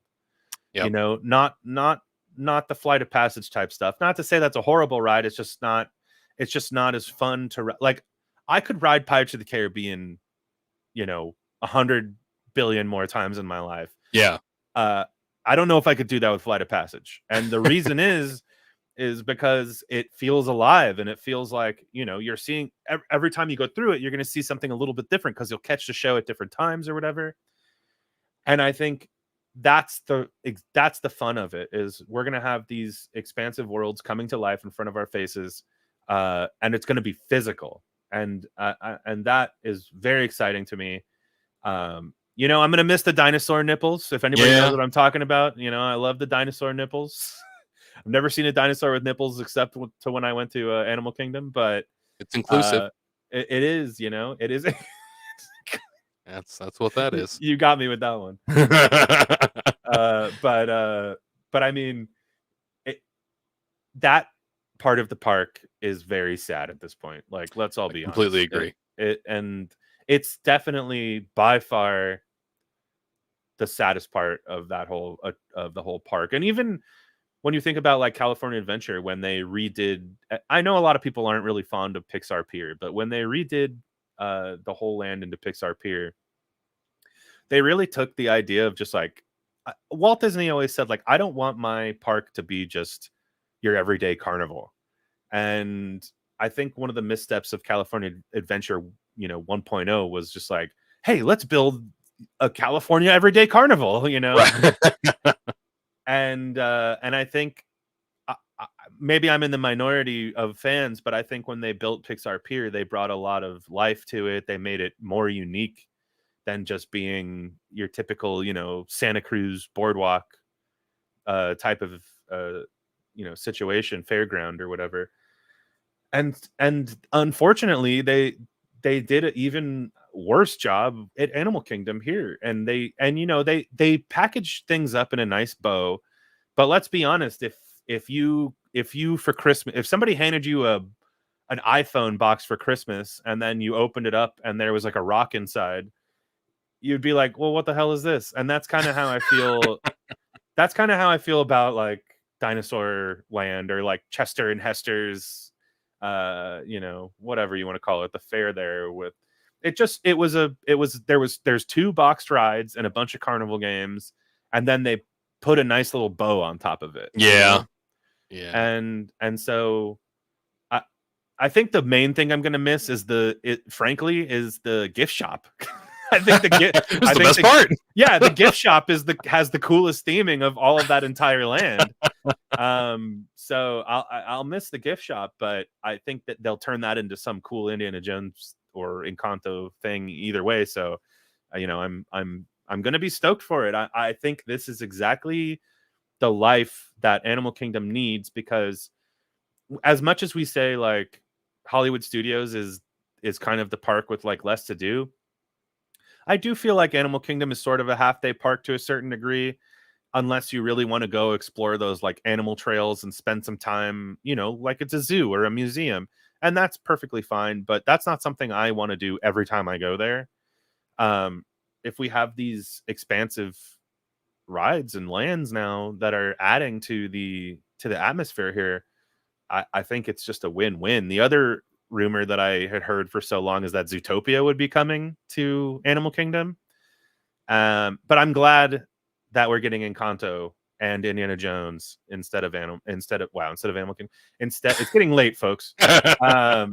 Instead of Zootopia, because Zootopia doesn't feel like it fits in the same way. It feels like it's kind of poking fun at the animals more than celebrating them. But I'm stoked. Wade. What can I say? You seem stoked. Bring on them boat rides. There can't be enough at this point. Boats everywhere is what came out of this D23 experience. That's for sure. We got boats in every direction. Boats and ships. There ain't nothing like it. That's for sure. Yeah. Well, let's go ahead and take a look at an interview that Bob Iger did earlier this week, a D23 sponsored interview where he talked a little bit about creativity and kind of his mission going into his last run in the company here. He only has a couple of years left, right? Only a couple of years with us here before he turns over duties of being CEO to somebody else. So let's take a look at that and exactly what he had to say about reinforcing creativity through storytelling going into this event. Every single transaction that this company experiences emanates from great creativity and great storytelling. It all starts right there.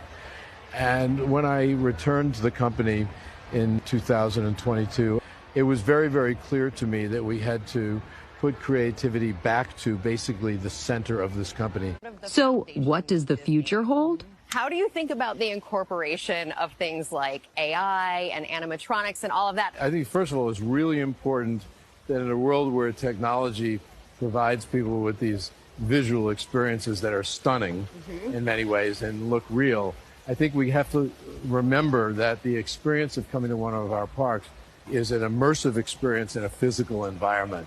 The reality here is reality is real, and I think that's important. So I don't want to lose that.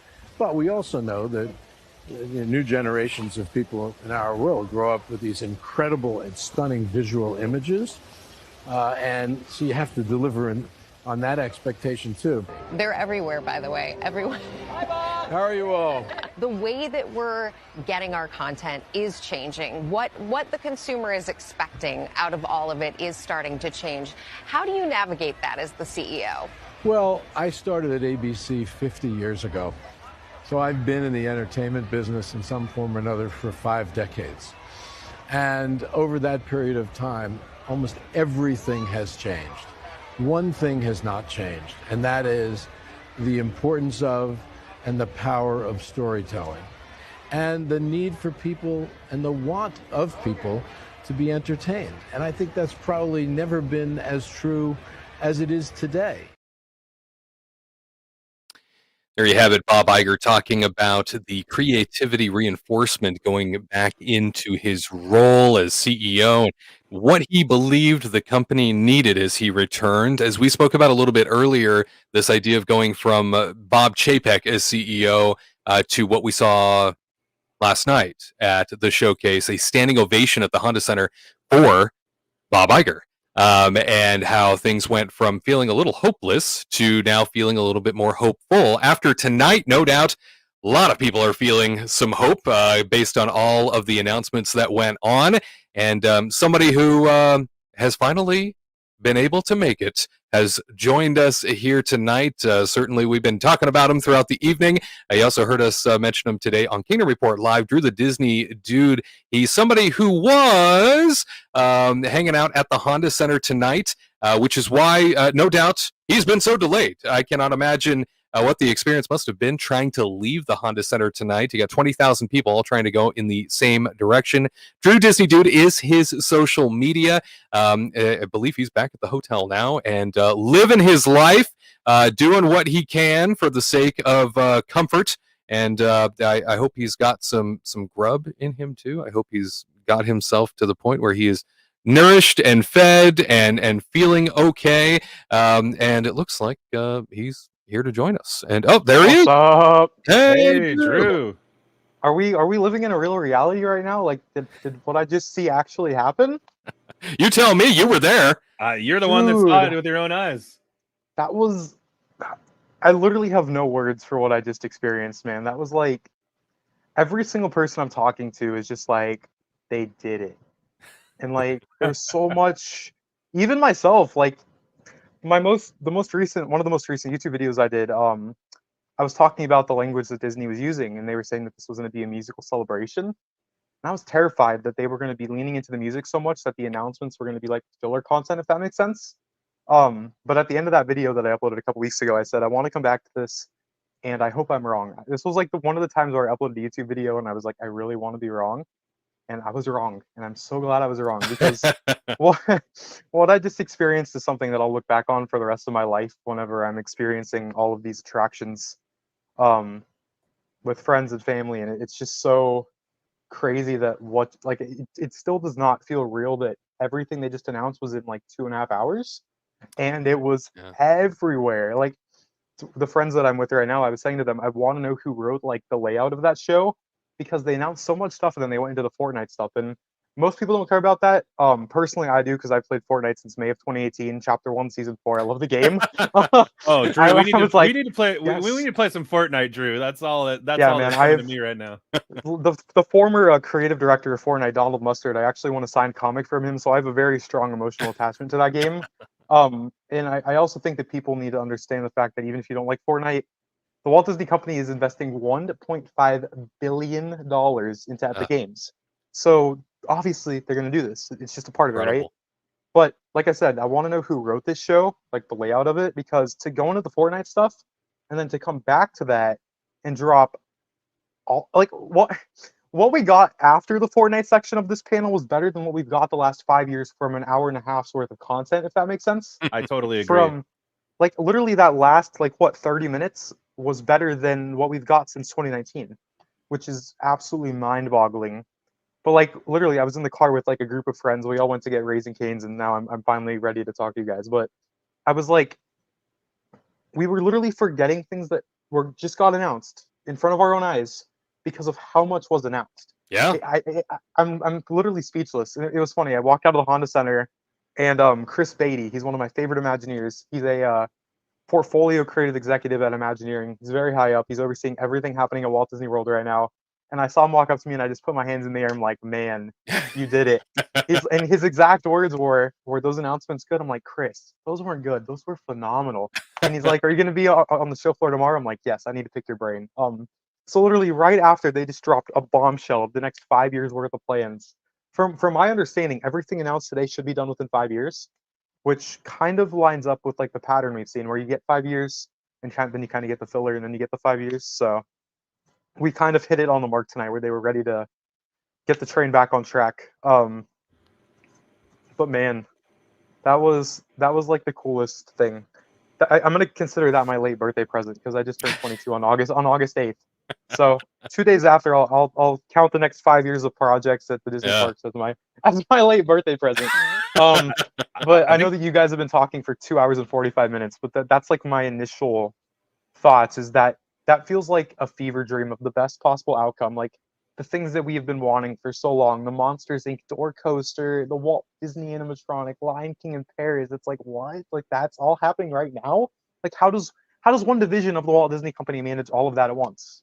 It's fascinating. That's I'm the so other happy. thing and I agree. I think the other thing that's amazing to me is like how quickly the timeline is coming up for so many of these projects too, that it's just like these things are all happening. I mean, you know, I feel like this is their major response to, you know, Universal building a third park and everything like that. I mean, everybody was always saying, like I said earlier in the show, I know you weren't watching at that point, but I was just saying, like, everybody was like, oh, well, Disney's dead in the water now. What are they going to do with Epic Universe is coming? It's like, no, I mean, they've got something up their sleeve for sure. I mean, and the way to do it isn't to build a fifth gate. It's to expand in multiple directions, you know, and they're doing just that. I was very against the idea of a fifth gate because, like you said, that it doesn't help anything. A fifth gate would have been the worst possible announcement we could have got tonight, in my opinion, because then it just continues to make the entire Walt Disney World Resort struggle for decades to come. Right. Whenever you put so much pressure like that, no, I don't think people think logistically. I'm going to sound very hypocritical here because literally everyone knows me because of my Twitter account, which is social media. But I think a big problem in our world that we have just in general is that social media has caused people to react rather than read and think with logic. And a lot of the things I see on Twitter, it's just reactions. There's no critical thought or understanding or reading. Like, I literally, in a lot of my tweets tonight, like Josh was saying, hey, we're doing this. It's breaking ground in 2025. And the very few times I looked at the comment section, because I was typing and taking pictures so much, people are like, when's this happening? I'm like, I literally said in the tweet that they're breaking ground next year. Like, are you guys reading what I'm posting? But like, man, like a villain's, like, I know I just said it, but like the way that was written to do, like I never talk about this stuff because I don't really like have an opportunity to, but this is the perfect time to talk about it. Literally 2 weeks ago, when I got the media invite to come out here, I started thinking, like, what could Disney do that they've never done before that would be one of those wow, I always say wow moment, and I'll always like do the hand gesture. That's just how I am. Wow. But like what wow moment, yeah. Wow. What wow moment Lightning could, McQueen, wow. Yeah, I mean, speaking of Lightning McQueen, we're getting him here. But like, what wow moment could Disney do that would make the audience erupt?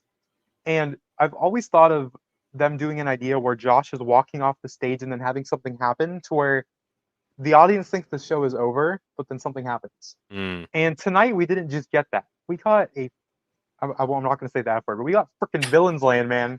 I'm so excited. I almost just cussed on your guys' laughter. It's after dark. Go ahead. I'm not going to do that. But like, it wasn't just a Villains Land announcement. There was literal fire coming off the stage with the magic mirror, with the actual voice of the magic mirror, with Josh acting. And like, that's just, it's brilliant. That is what the Walt Disney Company is.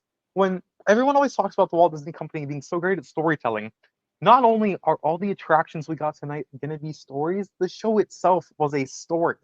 And I think that there's something so beautiful about that being like a full circle moment, because I mean, even like with the Walt Disney, it sounds insane that I'm saying this now, because there's a lot of these things that got announced tonight I've been very, very fortunate to know about. Not saying that in like a braggy way, but just a lot of people have turned to me with information since I started covering Tiana's Bayou Adventure, which it feels weird. Like, I documented a ride and then people started trusting me with information. I never expected, but one of the things I did know that was coming tonight was the Walt animatronic. I knew the project name. I knew that it was in development. I didn't know if it was going to be announced, but like, Disneyland's 70th anniversary is next year. So like, how do you not announce that? But even with me knowing that was coming, seeing Walt's great nephew Roy P. Disney in the audience, and then like seeing the actual art, I almost started crying in the theater with it. That was like one of the most emotional things. Like, I get it. And something that Josh Jamaro said is actually something that I literally just said in one of my YouTube videos, is that Walt Disney invented audio animatronics. Right. So what better way to honor Walt Disney with a Walt Disney animatronic? I literally just said that in my YouTube video. I think it was the most recent video I did talking about the robotic technology. That's a video that I've had on my mind for 7 months, and I just uploaded it. It's 30 minutes long. Go watch it on my channel after this. I'll shout myself out there because I put a ton of love into it. But the Walt animatronic. It's like he literally. That's something that I love about Tiana's Bayou Adventure as well, is that as of right now, Tiana's Bayou Adventure has the most innovative animatronics. When they work, they're not working right now. They're working on it. I know that Walt Disney Imagineering is getting daily reports of the issues right now. So even though Disney is not communicating it, which I don't love, quite honestly, they are aware of it. Which, like, obviously we know they're aware of it, but then me getting told that, it's nice to hear that. But coming back to what I said about Tiana's and like the animatronics, as of right now, Tiana's has the most innovative animatronics ever done, and Tiana is based out of New Orleans. Walt Disney fell in love with this little bird. If you watch the Imagineering story, not the Imagineering story, I'm sorry. If you watch, we call it Imagineering on YouTube. They talk about how Walt went to New Orleans and he fell in love with this little bird in a bird cage and how it moved, and that's what inspired him to make animatronics. And then that's led to what we have now, and now we're getting a Walt animatronic. In my opinion, out of everything the Walt Disney Company has ever done, what we just got announced tonight is the most beautiful full circle moment, most important announcement ever done. I would say that Walt animatronic is that important. And knowing that there's a lot of the Imagineers at Disney right now who have been there for like 30 to 40 years, I don't remember who posted. My brain is so overwhelmed from everything, in a good way, in a good way. But they have the Disney Parks blog articles ready to go tonight. And I think it was Tom Fitzgerald or Chris Beatty that posted the article about the Walt animatronic. But like, there's certain Imagineers that if I see their name attached to a project, like, it's fine. Like, there's no doubt in my mind it's gonna be good. I'll have to reread the article because I literally was just downloading the picture to tweet. But that's in my opinion the biggest announcement. And I was talking to Jack at DSMI Newscast. He's like, a Walt Disney animatronic single-handedly will make people go to Disneyland. Yep. And I can say for myself personally, I will do anything to be in the first ever show with that. Also, obviously, Tiana's is opening on November 15th. I was a week off on my opening day prediction. I'll take that though. But right before, that's just so perfect. And I think it's something too that kind of like proved how much they had to talk about tonight, is that Josh tomorrow actually joked about, we don't have enough time for this. So right. They tied the musical performance into literally they dropped the Tiana opening date. They dropped the Zootopia thing for Animal Kingdom, the show with Shakira is coming back. They dropped the Pirates Lounge and Spaceship Earth Lounge news within like 5 minutes through an act. Like when they I don't know the guys' names that came on, but when they started performing, I thought they were just performing. And then the crowd erupts, and I look up and I see Tiana's Bayou Adventure on the screen. I'm like, oh, you know what? I didn't think that they were necessarily going to talk about Tiana's because I kind of feel like with all the negative PR around it, I mean, I love the ride, but I'm well aware of the feedback it's got. I'm actually glad to see that not only they addressed that and announced the opening date. I think it will be better at Disneyland, the uniqueness of it. But also the fact that they literally used Deadpool to poke fun of things that we've been talking about for 10 years. Yes, we noticed that too. That was great. It's good. Like, I felt like a weight lifted off of my shoulders and out of my heart when they started making jokes. I'm like, someone finally got to these executives and they're like, you guys can be human. You don't have to be perfect. That's exactly what we were saying earlier, is it's like, it's felt so corporate, especially under like Bob Chapek and everything. Like it's felt like it's lost its way of just being, a personable company. Like, because it did when I was younger, it was a huge company still, but it felt more personable. And they've lost their sight of that, and they've become more and more corporate, and especially the people feel like more and more price gouging and more just like kind of cheaper attractions, I guess. And it just seems like they're finally getting to that point now where they're like, okay, we've made mistakes, and you know what? We're also willing to laugh about those mistakes. Yeah. I mean, even to the fact where, like, in Disneyland, I'm sure you saw Deadpool was making jokes about Splash Mountain. It's like, I posted about that. Yeah, it's just like it's incredible that they go to those places, and it makes you feel it makes me feel good to see them do that. It's like, okay, you're not being so stuffy anymore, It's funny because I saw Bruce Vaughn yesterday, the chief. For those of you guys who don't know, Bruce Vaughn, in my opinion, nothing that we got tonight would have happened without Bruce Vaughn. He's the chief creative officer of Imagineering. He came back after leaving the company. He's been back for 18 months now. In my opinion, I think the thing that proves this, it's rare that we kind of get an official look at what's happening in the company. A lot of the time it's like rumors or assumptions, but the big thing for me, no one's ever talked about it. At least I'm not aware of it, but everyone remembers at D23 in 2022, exactly 2 years ago. That first Blue Sky session we got, right? At the time was a great idea. But this was when Josh Tomorrow was still newly the chairman of Disney Experiences, all the Disney parks worldwide, and Chapek was still the CEO of the Walt Disney Company. He just got the contract extension at the time. I love how you guys have these images ready. Like I love how I'm talking about this. I feel like I'm on the news right now. I feel like I'm talking to ABC. What was I gonna say? Oh yeah. So in 2022, when Bruce Vaughn came back to Imagineering, right? No, he came back in 2023. I'm sorry. I'm going to start over with this because I'm just so tired. But I'll start with D23 in 2022. Like I was saying, we got the Blue Sky conversation when at the time, Animal Kingdom was getting Zootopia and Moana. What happened with the Animal Kingdom plan right after Bruce Vaughn came back? It became a whole idea, starting off with the Tropical Americas and then building on the rides. Whereas before Bruce Vaughn came back, it was literally just mishmash IP melting pot slapped into Animal Kingdom. Whereas when Bruce came back, they literally scrapped the idea, and then they said, "Hey, let's start with the region of the world, which ties into Animal Kingdom's theme, which respects, Joe Rohde's vision for it a little bit." I know, I know that we're getting IPs, guys. I'm not denying that. I know people are gonna be like, "It's still IP." I get that. I'm not denying it. But when you start with a core idea and then you build on the core idea, it's like a flower, right?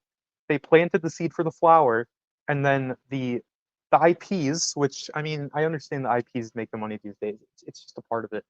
But the IPs bloomed from the idea, which I would certainly say came from Bruce Vaughn because it was right after he came back. So that was our confirmation that Bruce Vaughn was like getting the shit together, quite honestly. And then now it's been 18 months since he's back.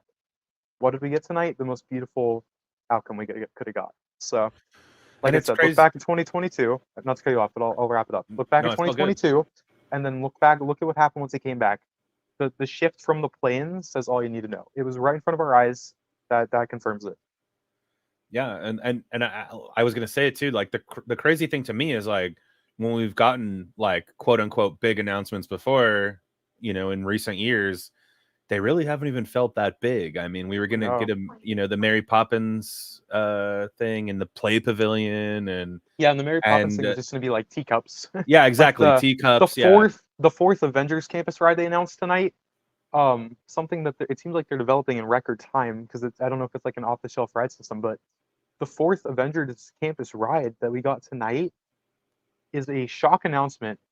No one knew about that at all, and that even looks more fun than the Mary Poppins teacups. Now, am I saying that the Mary Poppins teacups wouldn't have been that great because it was been like 360 degrees of digital media around you with like the Cherry Tree Lane Blossom? Hey, there we go. That's when I talk to Ruth, by the way. But my vision for the Mary Poppins ride was that it was going to be the teacups, but as the teacups started to spin, the Cherry Tree Blossom started to spin around you. So it actually kind of like tied into the story, and it wasn't just like a teacup, if that makes sense. But yeah, I'm hoping for sure. I'm hoping I get to see the man that I'm pointing at in that picture right there tomorrow, because tomorrow, I'm not making a joke about Josh tomorrow here. I'm actually saying tomorrow. Yeah. We've got models tomorrow now, and the Imagineers working on these projects get to talk about their projects. Right. Literally 2 hours before I went to the Honda Center tonight with my friends, I got to talk to Brent Strong, Brent Strong is the executive creative director for the Avengers Infinity Defense. Is that the right name? Am I remembering correctly?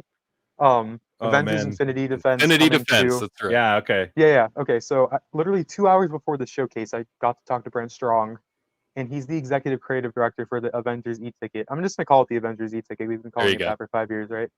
I talked to him, and I'm like, "How long has this idea been rattling around in your head, man?" Like, and he was very respectful. He's like, "It's not just me; it's an entire team." But the reality is, the team has no vision to go off without a creative director, right? It's like if you look at a movie, there's no animation without a script. So the creative directors, I'm not taking anything away from the other Imagineers by any means, but I have the most respect for the executive creative directors because they are literally the Imagineer, and their mind is what's transported to these rides that's experienced by millions of people for decades, and that just fascinates me. But I got to talk to him, and he's just so energetic and such a bright guy, and hearing him talk about the Avengers ride, and then tonight I literally said I took a photo with him. I didn't post it yet, but I'm like, whenever this ride opens, I'm gonna look back at taking this photo because I got to talk to you before anything was announced. And then 2 hours later, they dropped the name and the concept art, and I can just imagine that he was smiling from ear to ear, knowing that he's been working on this since early 2022, and now to reveal it to the world and have everyone screaming, and it's so damn cool. I love it so much. What an incredible experience I'm sure that you have had over the course of the last day and a half. And I haven't even processed all of it. And like, what's crazy is the amount of Imagineers that I've met and talked to these last couple of days, and that was before tomorrow. Like, I'm gonna sleep in tomorrow because if I don't, I'll probably have a sore throat and a double ear infection at this point. I'm being 100% serious. Like, you poor guy, my gosh. Yeah. We are don't run yourself into the ground. Unfortunately, we have, but it's okay. It's all worth it. I'm going on adrenaline right now. But like the fact that we're gonna go see the Creating Tiana's World panel tomorrow on the premiere stage. You know, no shock for me with Tiana, right? A little rep here. But after that, I'm gonna go to the Imagineering Pavilion and just be like, this is it. Like we can talk about this now. It's no longer a secret, but I vividly remember I talked to Bruce Vaughn for the first time a couple months. I love that. That was this morning. That feels like a year ago, and that was it's 12:09 a.m. right now. I met Anika this morning at like 8, so it's been like 16 hours since I took that picture. That's wild. That's how fast you move in social media world. Day, yeah, wow. that photo feels like I took that before I flew out here, and that was wow. That was yesterday. That's crazy. But like, now that these Imagineers can talk about their projects, it's just so damn cool. Because, like, I think I was saying before I lost my thought that I met Bruce Vaughn for the first time at the Tiana's media event, ironically enough. And he was kind of just hanging out with Jeff Volley, the president of Walt Disney World, and a couple of the Walt Disney Imagineering Communications people who kind of go along with them. They knew me from my coverage of Tiana's, and they're like, hey, do you want to say hi to Bruce? I'm like, I would love to. That's why I'm standing here awkwardly. Like, I'll wait for them to like finish their conversations, and I'm literally just like standing there looking at my phone, but they can clearly tell that I'm like there for a reason. And then whenever they make eye contact, I'm like, yes, I can go now. Because I don't want to just like barge into a conversation. I try to be respectful of that. Sure. But I talked to him, and I'm like, I think the first words I ever said to Bruce were, thank you for coming back. Because out of anyone at the Walt Disney Company, Bruce is the one that I trust the most. And I was like, you know, this was exactly 2 months. Today is August 10th. Yeah, it was exactly 2 months ago to the day when I met him. And I'm like, thank you for coming back. I'm hoping that you guys are, you know, going to start moving again here and ready for D23. And I'll never forget it. I have a core memory of this. His exact words were, I am very serious. And then 2 months later... I know what serious means now, and Bruce. Yeah, he's very, very, very serious. Holy shit, he was serious. But man, I mean, I think that kind of wraps up all my thoughts about tonight. Like, I think if I could say anything about tonight, there was so many good announcements made that I was forgetting things that happened, from the music to the things that they talked about early on, from the things that they were rambling off just because they wanted to have fun with it, to literally posting things live to where I wasn't watching. I was just tweeting. Like the first time the Deadpool came out, I didn't even see Deadpool because I was trying to post stuff. But that's all right. I always say that when as a content creator, it's not me, it's we, because me posting content means nothing if people don't engage with it.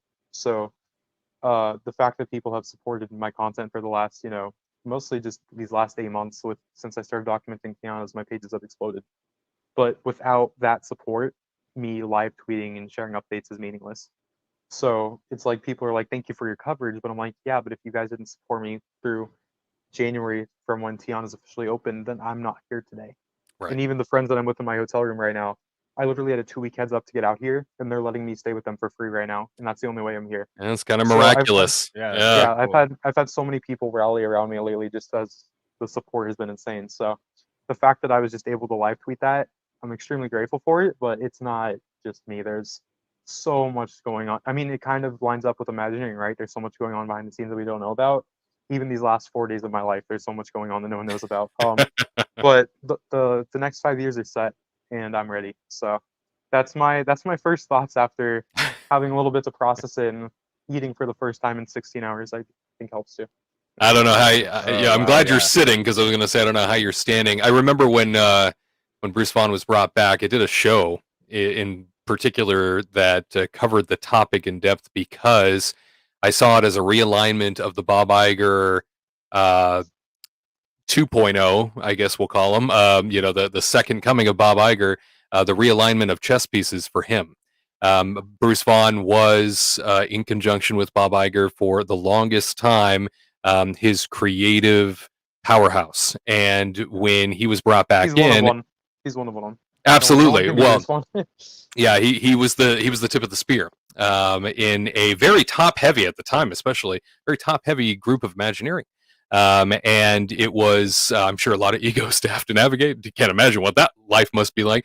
But he was somebody that was, brought back into being all of a sudden after years away. And I had made the same case where I said, this is the beginning of the revolution. It's coming. Like, that's why he's here. There's no other, we've been waiting for this moment. And the moment is here. It's so nice to see. Yeah, it is so nice to see. It's here, and it's even bigger and bolder than anyone was dreaming of. Because, personally, I hear people's feedback, and I understand the feedback. I'm like, hey, we need stuff. But I'm also like, once a lot of this land is used, then it's used. Like, you don't come back for that. Yeah. So I'm big on wanting big things, but also how do you balance it? Whereas tonight we've got spoiled. But I also feel that that's because the last few years have been, nothing. So they kind of caught up a little bit. It's like the train has been rolling down the track, but tonight they jump back on board, and now they're conducting the train. So, and I think especially with all the Deadpool jokes and whatnot, I think they're fully, that's their tongue-in-cheek way of fully acknowledging that they made mistakes. And this is the Walt Disney Company that we have known and loved. This is the Walt Disney Company that before COVID everyone loved Disney. This is the Walt Disney Company that is why this expo exists at all. This is quite literally what we needed. If this didn't happen tonight, I don't know if I would have a future as a Disney content creator, quite honestly. It was that important. That's deep. That says a lot. For sure, yeah. I mean, and go ahead, go ahead. There's just so much you can't be positive about the company at that point. I was even kind of walking a thin line of being honest between my thoughts and things and people thinking that I was being paid to cover Tiana's Bayou Adventure. It's crazy stuff, but yeah, that is crazy. Yeah, for what it's worth, guys, anyone listening out there, if you've seen my stuff on Tiana's, that was 100% me, and my media stuff has come as a result of that, which I'm well aware of. I'm not denying it, but I wasn't doing it for media. It was Disney appreciating what I was doing against a ride that had so much hatred towards it. Because of that, it's led to this. But I was never paid for that. That was my choice to go to Magic Kingdom and take pictures because I enjoy doing that. And I can happily say that nothing announced tonight was controversial by any means. So I know when I go to document these things that no one can yell at me now. So, but I'll love Tiana's as long as I live, and I'll be back out here in November for it for sure at Disneyland. I think that you mentioned COVID.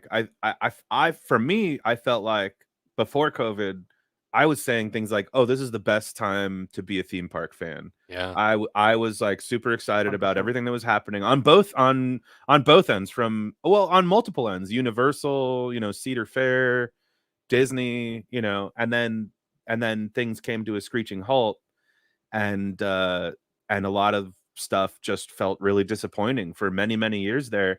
And like you said, this is exactly what we needed to feel good about this again. I think I'm very optimistic of everything that has been said tonight. I love the fact too that they just came out and said these are all projects we are working on. He said it twice at the beginning and the end, which exactly. Nice. I think that's exactly what I think they know that that's another moment where they're coming clean and they're being we know exactly what the people need to hear right now. Yeah. And I think that that made a huge difference to me, and it meant a lot to a lot of people. Yeah, man. I couldn't agree more, but I need to get some rest. But what I will say though is to you guys and everyone watching, once I go to the show floor tomorrow and get to talk to them more, like I said, I saw Chris Beatty tonight. He's one of the lead portfolio Imagineers. They're called portfolio Imagineers because he's overseeing all of Walt Disney World Resort. So he said, "Are you going to be around tomorrow?" And he said, "I'll be on the show floor." So I'm going to cool. get to talk to Chris Beatty tomorrow. I'll talk to Bruce Vaughn tomorrow. I'll see if I can if I'm really lucky, I can talk to Josh tomorrow. But once I have some more time to process this and when I'm at home and I can sleep, I'll definitely come back on with you guys because I want to talk about this more. But I also think there's something special, like I was talking to Wade about, is getting on when this just happened, because there was only, in the big picture, 12,000 people in an arena isn't a lot for the amount of people that are affected by the Disney parks every year. So to be a part of that is just a blessing. And there was no one even sitting to my left or in front of me. So I actually had some space to move around and get some pictures and videos and kind of just like react. And I felt bad for the girl next to me. She was so professional and she was like typing on her laptop. And when I saw the projects get announced that had been told were going to get announced, I was like, yes, it's real. I can talk about it. She was looking at me like, why is this redhead kid screaming? But I'm like, sorry, lady, this is my moment. I'm happy. Yeah, as I'm typing moment. away. Yeah, but I mean, absolutely incredible stuff. And realistically, I need to sleep right now because I have one more day of this expo, and then I have to fly home, and I'm gonna be an absolute mess by that then. But I wanted to come on and talk tonight because this is such a rare moment. I mean, we only get this once every 2 years to begin with, but then to get it on this level, this could be once in a lifetime. This literally could be once in a lifetime. So thank you guys for having me on and talk about this, because I couldn't agree more. Yeah, it's a historic moment, and cool. Yeah, I cannot imagine how exhausted you must be. So it's funny. I was more tired going there than I am right now. Oh well, this is the power of second adrenaline, win, right? Yeah, the power of adrenaline. You got that Fortnite Nitro. Yeah, I'm cosplaying as a season 3 item right now. Look at this guy. He's on fire. Well, I can't thank you enough for taking the time out. I know, I'm sure you want to be in bed right now. So so grateful that you had an opportunity. This is what we do. This is what we do. I mean, I have no place as a content creator if I don't, do the once in a lifetime things like this. And the fact that I was there and was live tweeting it, and kind of the fact that I got to share these, I think that's something that I kind of take to heart when I share these updates, is like, if a few million people saw my post tonight, then that is representing the project teams working on these things being revealed for the first time. So if I can kind of share a positive light on their work, and I know for a fact I'll get to know these project teams after documenting their rides in the future. I'll be looking back on this, what I'm saying right now, once I am documenting the Monsters Inc. coaster going up and seeing the track pieces installed and all that. But just being able to represent their work in a professional and positive. I mean, my tweets tonight weren't as professional. Quite honestly, I was kind of just spamming stuff in all caps, but I was just having fun with it. Most of the time I kind of keep my account like a scholar level, to where if I make one little mistake, I'll delete it. But tonight I was like, you know what? I'm just gonna have fun with it. I really don't care, and I just went for it. And I think that kind of connects to with what the panel was, is how Disney was kind of tying into the personal, non-professional side. They were just having fun, and that's why we go to the Disney parks, is to have fun. So I'm like, I'm gonna have fun. Why not? With so many announcements, how can you not just shotgun everything out there? I mean, that's what they did, right? I mean, like 15 minutes before. I mean, my hands are kind of still shaky, but like with me personally, whenever I'm going to something that I'm anticipating and I know I have to type and focus, my hands will literally shake out of like nervousness. And when it got delayed by like 20 minutes, when they were setting up and they were performing, I'm like, it was like this the entire time. I just wanted to get going. But then once it started to happen and I started to, get the Disney Parks blog, art pieces, and I was kind of getting in my groove of, I was like, all right, look at. But that was my first time doing something like this, so it was really fun. Fantastic. Greatly appreciate you, Drew. Yeah, man. Thank you so much for talking to us. Oh, well, thank you. Thank you so much for talking to us when it's been such a long day. And I know, yeah, I'm there with you. I've been up since like 5:30 this morning, so I'm. Yeah, tomorrow we'll get some more info tomorrow, and then I'll be back on soon. We'll talk about everything. But for now, we need to sleep because I don't want to get sick. Sounds great. I don't want you to get sick either. Where can people find your YouTube channel? Yeah, so I'm on YouTube, Drew the Disney Dude, and then I'm on Twitter at Drew Disney Dude, because Twitter has like a character limit, so I couldn't do Drew the Disney Dude. It's just Drew Disney Dude. But yeah, I go by Drew the Disney Dude, so that's me. There I am. There he is. My bright orange profile picture that I definitely didn't choose because it's bright orange and people see it more because it's bright. Definitely not. Smart. What a guy. What a mind for business. Jeez. Well, thanks for taking time out tonight. Yeah, go get your rest and have an awesome day tomorrow. Thanks for dropping in. All right, guys. Have a good one. See you later. Drew the Disney Dude. What a fellow to be able to chat with. Always so much great information that he brings to the table. Very thoughtful guy. I love his intellectual stimulation about everything. I feel like he has such a great intellectual take on things. And, for somebody that is involved in social media the way he is, where especially, it's on Twitter where he's basically blasting out small paragraphs or sentences at a time. We've learned now that he's been on the show before. He's a very thoughtful individual that cares deeply about this product, which is why I definitely wanted to hear from him tonight. I'm so glad he was able to make time for us, Tyler. Oh, 100%. I'm very grateful. And like you said, he definitely showed to us that, that's what made me laugh too, when he was even just saying just now that like people thought he was being paid by Disney to go and cover, Tiana's. And it's like, first of all, Disney doesn't pay people. Like, first of all, Disney wants to keep their money. But, second of all, you can just tell by the way that he conducts himself and everything that he is just a huge fan. And like, I was saying earlier that, when last time I was out there in Florida, I was like, oh, we should head over by Tiana's because I bet you Drew will be there. And it was kind of like a half joke, I was thinking, oh, hopefully he's there, but maybe not, and sure enough, he was there. And there he was. And I got to meet the man that day. But, you don't trust me when I tell you from years of experience of covering theme parks, you don't do that unless you love something. Right. And it's definitely the case with this guy. I can tell that he's, very thoughtful and very loving of this whole company. And that's really what matters, is you want somebody who really puts their mind into it. And he does it. That's who he is. Yeah, and not to belabor the point, but for a guy as young as him, I think you mentioned he's 22 years old. The way in which he views things, even like social media, as he was sort of detailing, where he takes a very philosophical approach to it. I'm like, wow, yeah, good for you. That's exactly how social media is. Yeah, he's not wrong. Yeah, yeah, I'm glad you react to it as such. Yeah, social media is a poison. Yeah, but here we are. Gotta handle it lightly. Yeah. Hope saying, can you read the description of the new nighttime parade? Hope, we did cover that a little bit earlier. We are excited to share that coming to the Magic Kingdom next summer will be a new nighttime parade. And finally, they will get a nighttime parade once again. But you can definitely go back after the show, check out the entire segment. We even played some clips from it, from the actual D23 Expo announcement. We have one last thing to cover, Tyler. We will get out of here.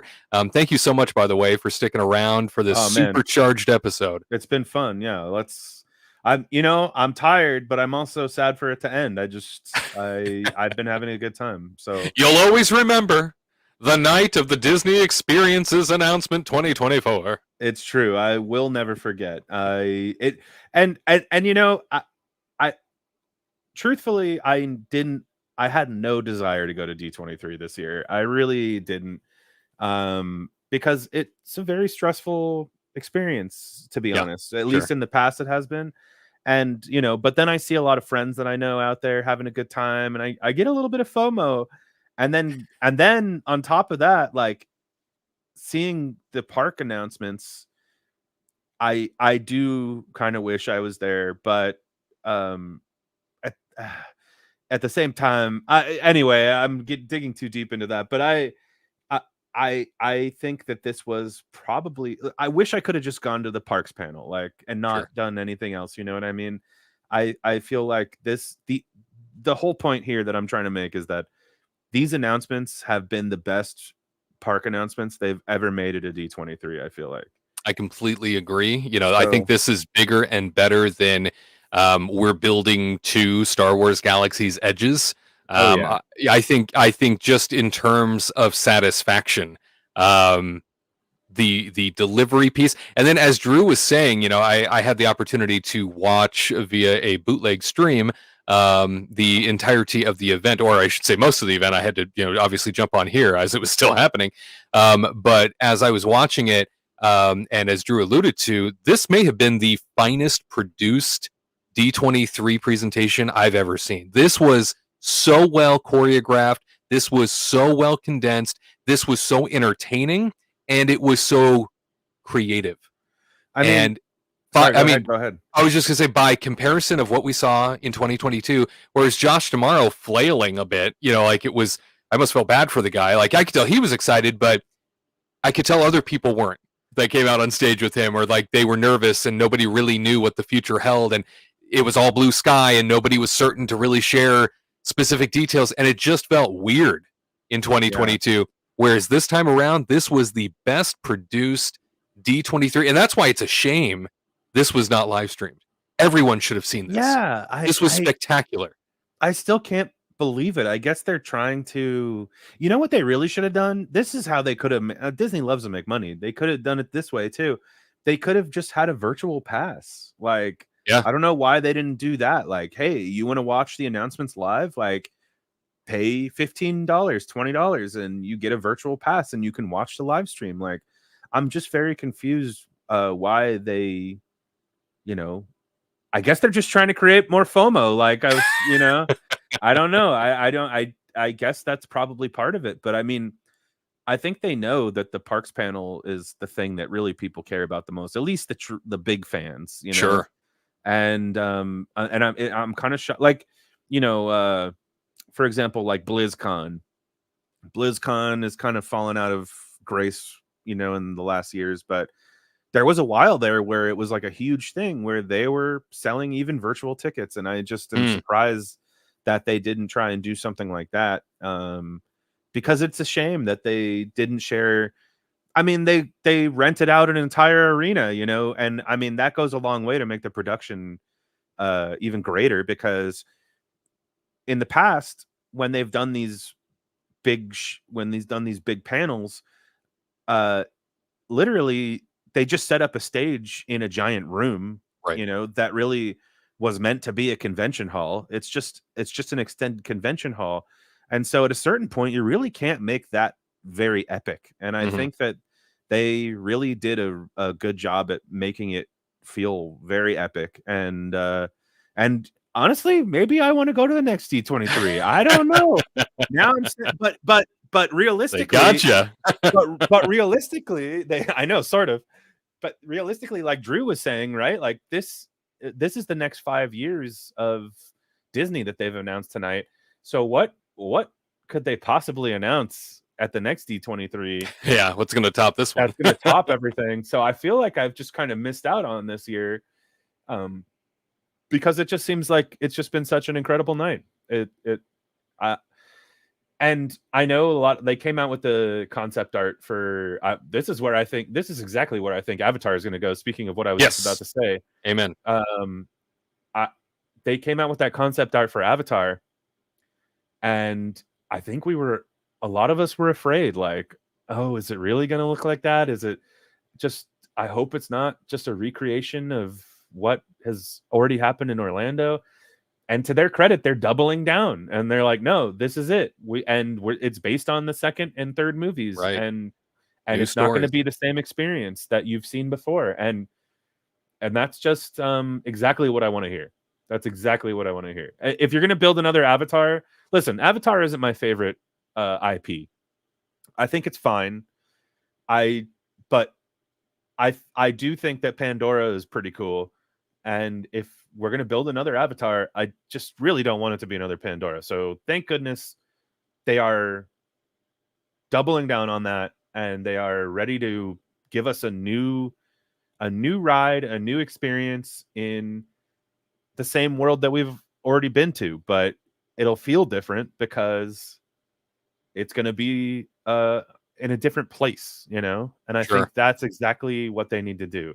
We don't want to see recreations of the same rides and experiences anymore. I think they've learned a lot from Galaxy's Edge. I think that they thought they had the impenetrable IP right there with Star Wars. They were like, we can do whatever we want with Star Wars, and people are going to come in droves because it's Star Wars. And I think they learned that they can't do that. Mm-hmm. And so it's just another great time. Like I was saying to Drew moments ago, I felt like it was such a great time to be a theme park fan, and then COVID hit. And now I feel like we're finally getting back on our feet when it comes to the theme park stuff. So the course correction is real. Exactly. I feel it. I sensed it. It came across as such. Like I said, this was the best produced, well choreographed. Josh seemed certain of everything. There was confidence. And the first thing he said when he came out was, none of this is blue sky. He knew the criticism. He knew the concern. He knew why we all balk at him and the executives right now. He knows. And he came out and he addressed it first thing. This is not blue sky. Dirt is moving. Let's get into it. And he wasted no time. And like I said, we went over an hour and a half.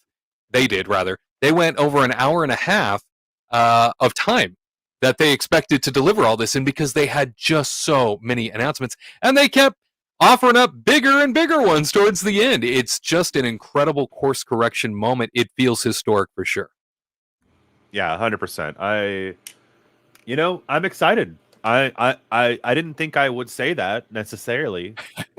I expected to be disappointed, I did. I was like, well, I'll be cautious, but we'll see what happens. And I feel like in the last 6 years, I feel like we've been burned a lot, and that this has not been as exciting in terms of announcements as it could be at these D23 events, and they always leave a lot to be desired. However, this time around, not only did it delivered great. You were talking a second ago, I wanted to draw back to it, about, maybe I do want to go to one of these Disney Experiences showcase panels. Maybe I do want to be a part of this. Your wife and I were talking on Kingdom Report Live earlier today about how last night the Disney Entertainment Showcase at the Honda Center, and as a reminder to everybody, the arena at the Anaheim Convention Center, they used to turn away thousands of people at D23 that wanted to be present for these events, these big showcase events where they make all the announcements, because the arena at Anaheim Convention Center, I think, is only like 2,000 or 3,000 people is what it can hold. It might be a little more than that, but it's a very small amount. Yeah, it's all, and it's just an empty convention room. Like that's what it used to be. Yeah, very small scale and approach. It was just a bunch of, I don't know where they got that many chairs, to be honest, but some poor sucker had to come out and fold out thousands of chairs, but it still, it still didn't feel very grand. It didn't feel like a big show or anything. It just, and you had to wait in a basement for hours and hours and hours to go and load it in. And yeah, absolutely. I don't know. It's well, and that's the shtick, is like this. What Disney has created is obviously Disney's version of Comic-Con.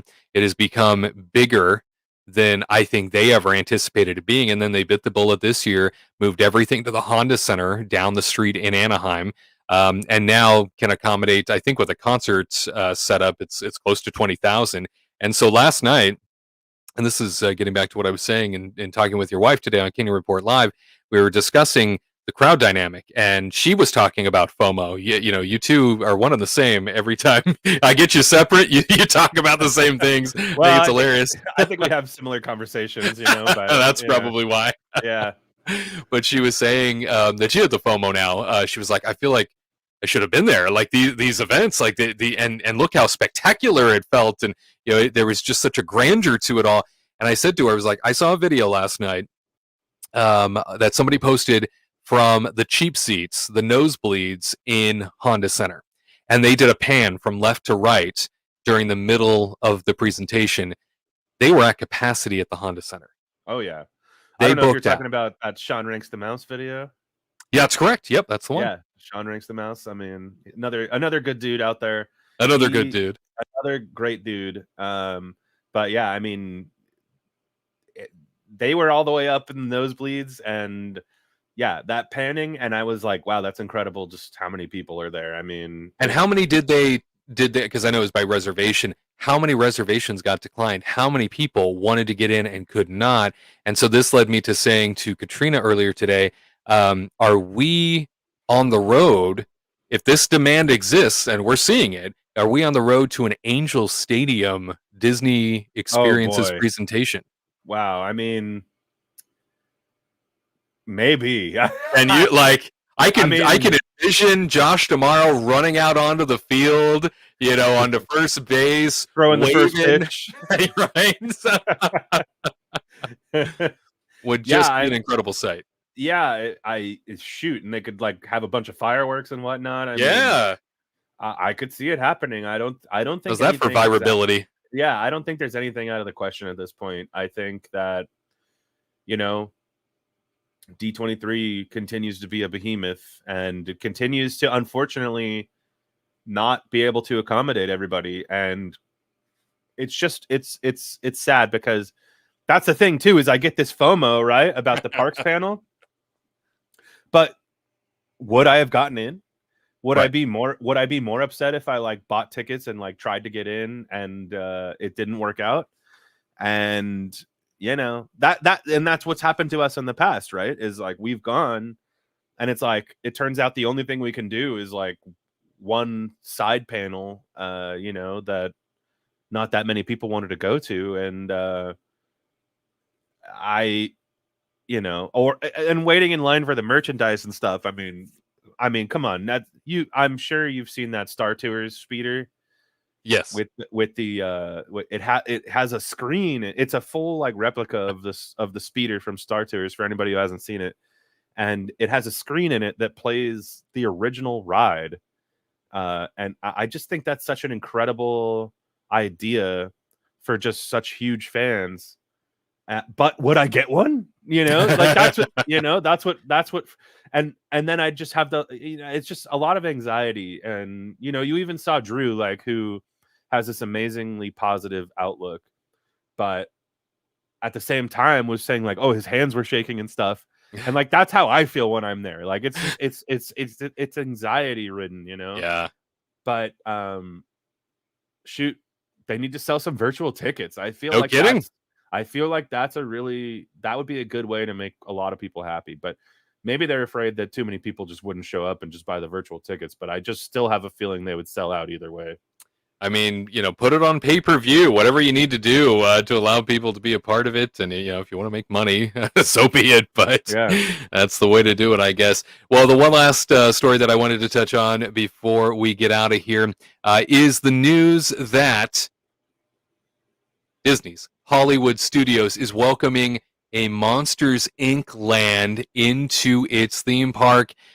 Billy Crystal came out to say hello to the D23 audience tonight and share that this news was good news, and he couldn't wait to give it to us. On top of that, they discussed what ended up being the marquee attraction for this land, and Josh tomorrow has those details. And they need our laughter to power the city. As part of this new Monsters experience, you're going to get to tour the Laugh Factory.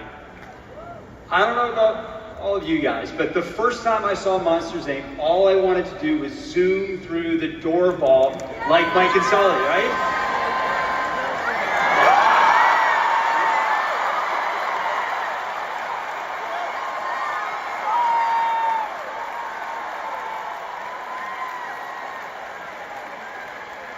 We're going to make that happen.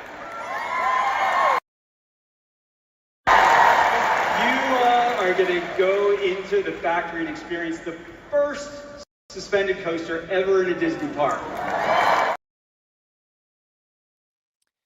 The first suspended coaster in a Disney park is coming courtesy of Monsters, Inc. land to Disney's Hollywood Studios.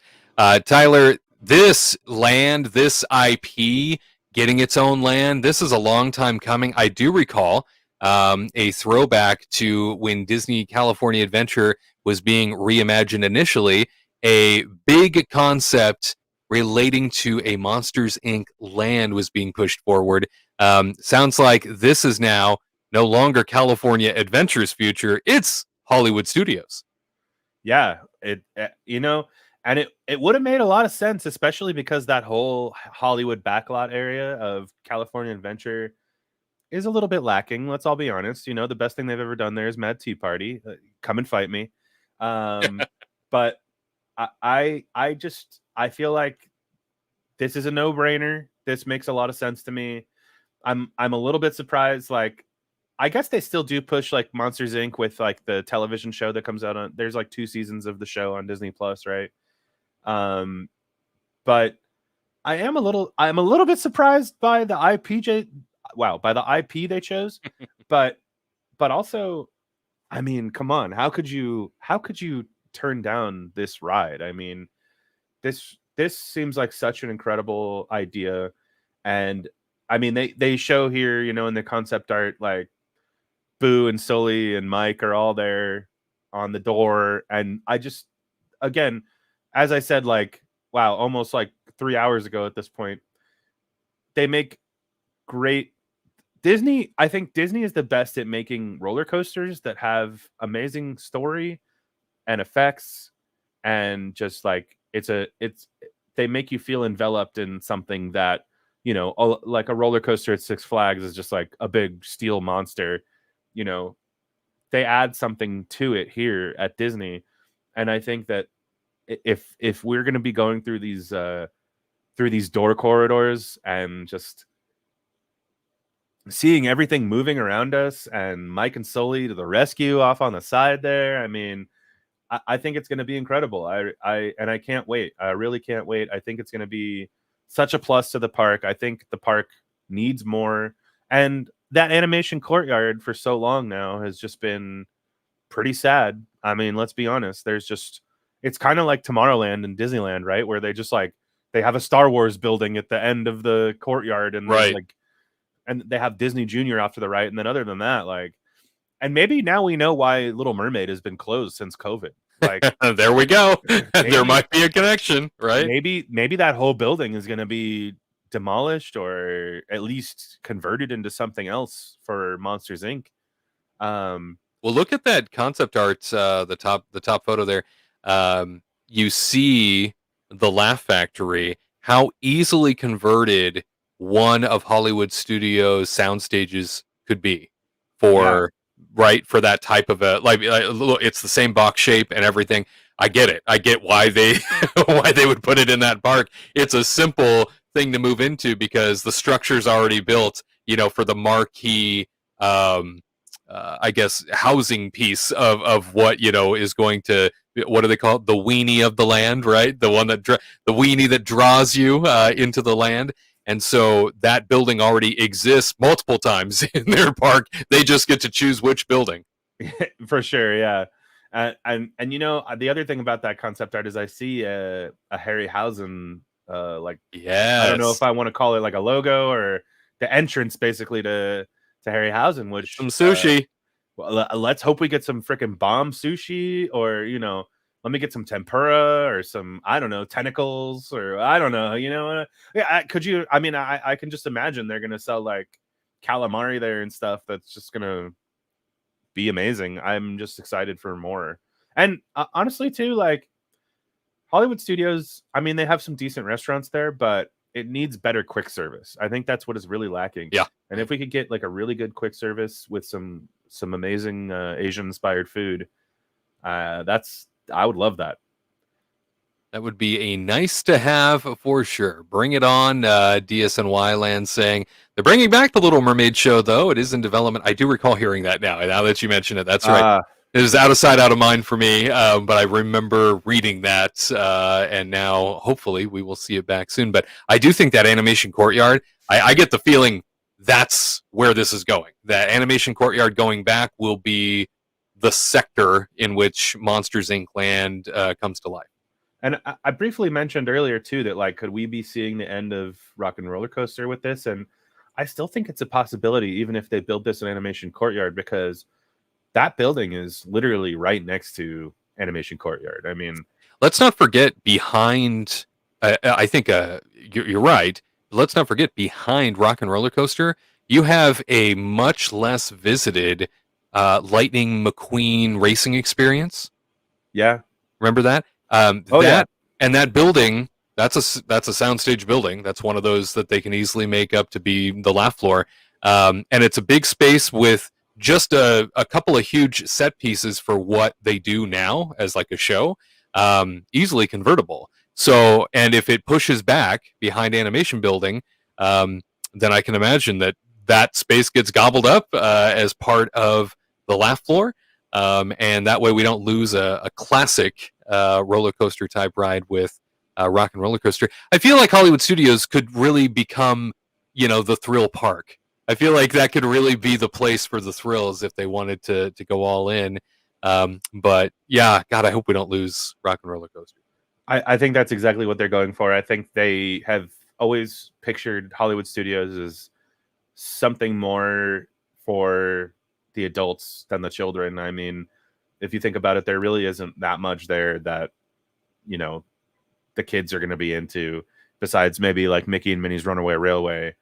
And Toy Story Land, I suppose. Sure. But other than that, we have a lot of attractions that are kind of more geared. Wow, it's getting late, folks. That are more geared towards adults. I mean, even the Star Wars stuff. I just think, and like Tower of Terror and Rock and Roller Coaster. I mean, it is the most thrill-seeking park of all of them, I feel like. So they're leaning into it potentially here. I'm thrilled that Monsters, Inc. is getting its own land. Well-deserved. An IP that, of all the IPs, I wish this happened a long time ago, because this is a very lovable, timeless, ageless type of land that I think everyone can enjoy, at least from my perspective. So I am stoked to know that this is one of the many announcements coming out of the historic D23 Parks and Experiences showcase presentation tonight from the Honda Center. The announcements really have been spectacular. I've enjoyed every bit of going through this with you, with Garrett. It was great for Drew to stop by. Any other closing thoughts as we wrap things up? Oh, just like, I actually just thought about this too, real quick, going back to Monsters, Inc. I wonder if, they have that cool dark ride in Asia where you are shining a flashlight at the different targets and scoring points and stuff. And I wonder if we're going to get, a couple rides out of Monsters, Inc. or if it's just going to be the roller coaster. It would be amazing to get another dark ride out there, because I think that Hollywood Studios could use another one. So that would be amazing. But yeah, just to sum everything up, as we've said already, it's just been an amazing set of announcements. I'm very excited. And the thing that's kind of most exciting is that, like, again, these things all seem like they're on the horizon. Like, I feel like I can smell them and touch them. And sometimes no, not even sometimes, most times in the past with these like D23 announcements, I felt that things are so far away, and I think they have learned they need these things to feel tangent, and they need them to feel like they're real. And here we are. And I feel like I hope they're not lying to us, Wade. That's all I can say. Because I feel like these things are all close. I think that, 5 years sounds like a lot on paper, but really, I feel like there's been so many theme park projects that I'm like, oh my gosh, it's still not coming for another like two years or whatever. And then the next thing I know, it's here. So blink and you're there. I felt that way with everything going on at California Adventure. I remember thinking it will never come to pass in the middle of all that construction. And now it's a theme park most people want to visit. It's pretty nice. I spend more time in California Adventure than I do in Disneyland. Not a surprise. Well, Janice saying, thanks for tonight's announcement reaction show. It was great watching a nighttime version of the Kingdom Report. Appreciate all of you for the exciting and stirring conversation. Good night, Janice. Thanks for staying up so late with us. It's almost 4 a.m. on the East Coast, which is wild to think about. Almost 1 a.m. here in the Pacific time zone. Cedric saying, I imagine it's just the one because it's a big project. Just the one attraction, it sounds like, Cedric, is what they're alluding to. I'm thinking they're talking about Monsters, Inc., yeah? Yep. Absolutely. Well, very good. Well, again, thank you, Tyler, for sticking with the broadcast. Nearly 4 hours. This is a record for us, bud. I know, and we didn't even talk about Fortnite. I know. It's true. You know what's crazy also is we didn't touch on any of the international parks and what's happening everywhere else. That's true too. Yeah. This is just in the United States that we're talking about. Like that. Yeah. That's how big today was. I mean, a Lion King attraction in Paris is freaking epic. Like, let's just call it like it is. I mean, Lion King is one of those IPs that just deserves something, and I think that I'm now jealous. Now I have to go to Paris for sure. It's like it's funny because I know Katrina really wants to go to Europe so badly, my wife, and and I want to go too. Don't get me wrong, but I just keep waiting for, it's like, oh well, they're gonna open Big Thunder. Oh no, then they're gonna do this project, and I just feel like every time I want to go, I'm like, if we go, I'll just be sad that they're building Lion King and I won't get to ride it. You know what I mean? Gotta kick that can down the road again, and I guess wait. But since you mentioned it, we'll play a brief clip here before we take off that alludes to what you're talking about, the Lion King attraction coming to Disneyland Paris.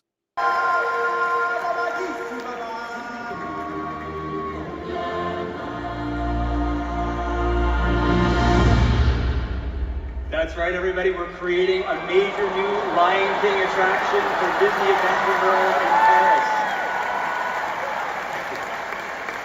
There is a lot of excitement around the Lion King right now. The original movie is celebrating its 30th anniversary. And our attraction, it'll be based on this animated classic. First, you're going to have a chance to explore the Pride Lands in the new area of the park with dining. It'll have shopping, you'll have a chance to meet some of the favorite characters. And then when you're ready, you'll head down into the caves beneath Pride Rock to follow Simba from cub to king. It'll feel like you stepped right into that movie.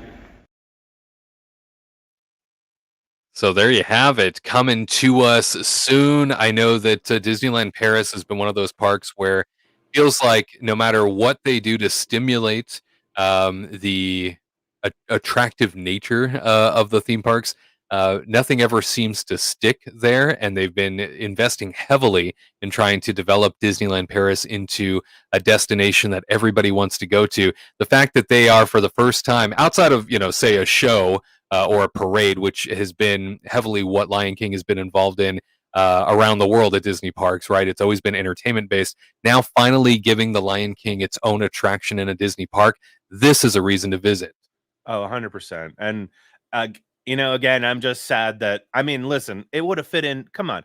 It would have fit in perfectly in Africa at the Animal Kingdom. Yeah. And maybe someday we'll get it out there. Maybe they'll get rid of, Rafiki's Planet Watch. Not to say, listen, I understand. Like, that's a great cause. They're worried about conservation. I want to pet the pigs. I don't need to see a goat. I want to see maybe an animatronic goat. That's why I like Big Thunder Mountain so much. But I've seen goats. I understand that it's all about conservation, and that's a great mission. But maybe just turn that into a Lion King ride.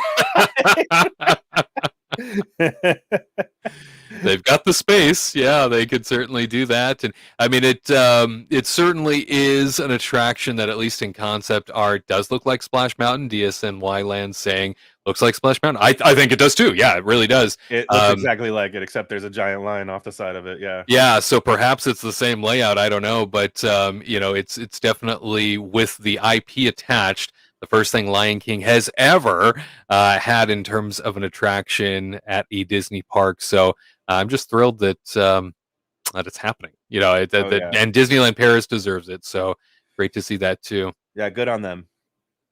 Richard saying, just got home from the presentation. The guests were a nice addition. Richard, so you were at the Honda Center? Fantastic. So you got to see everything live. You were there in person. Can't imagine what that energy must have been like. I bet that was pretty intense. Pretty exciting to be a part of. That's for sure. Yeah, just like camping. Intense. Just like camping. Yeah. Intense, he says. Yeah. This guy.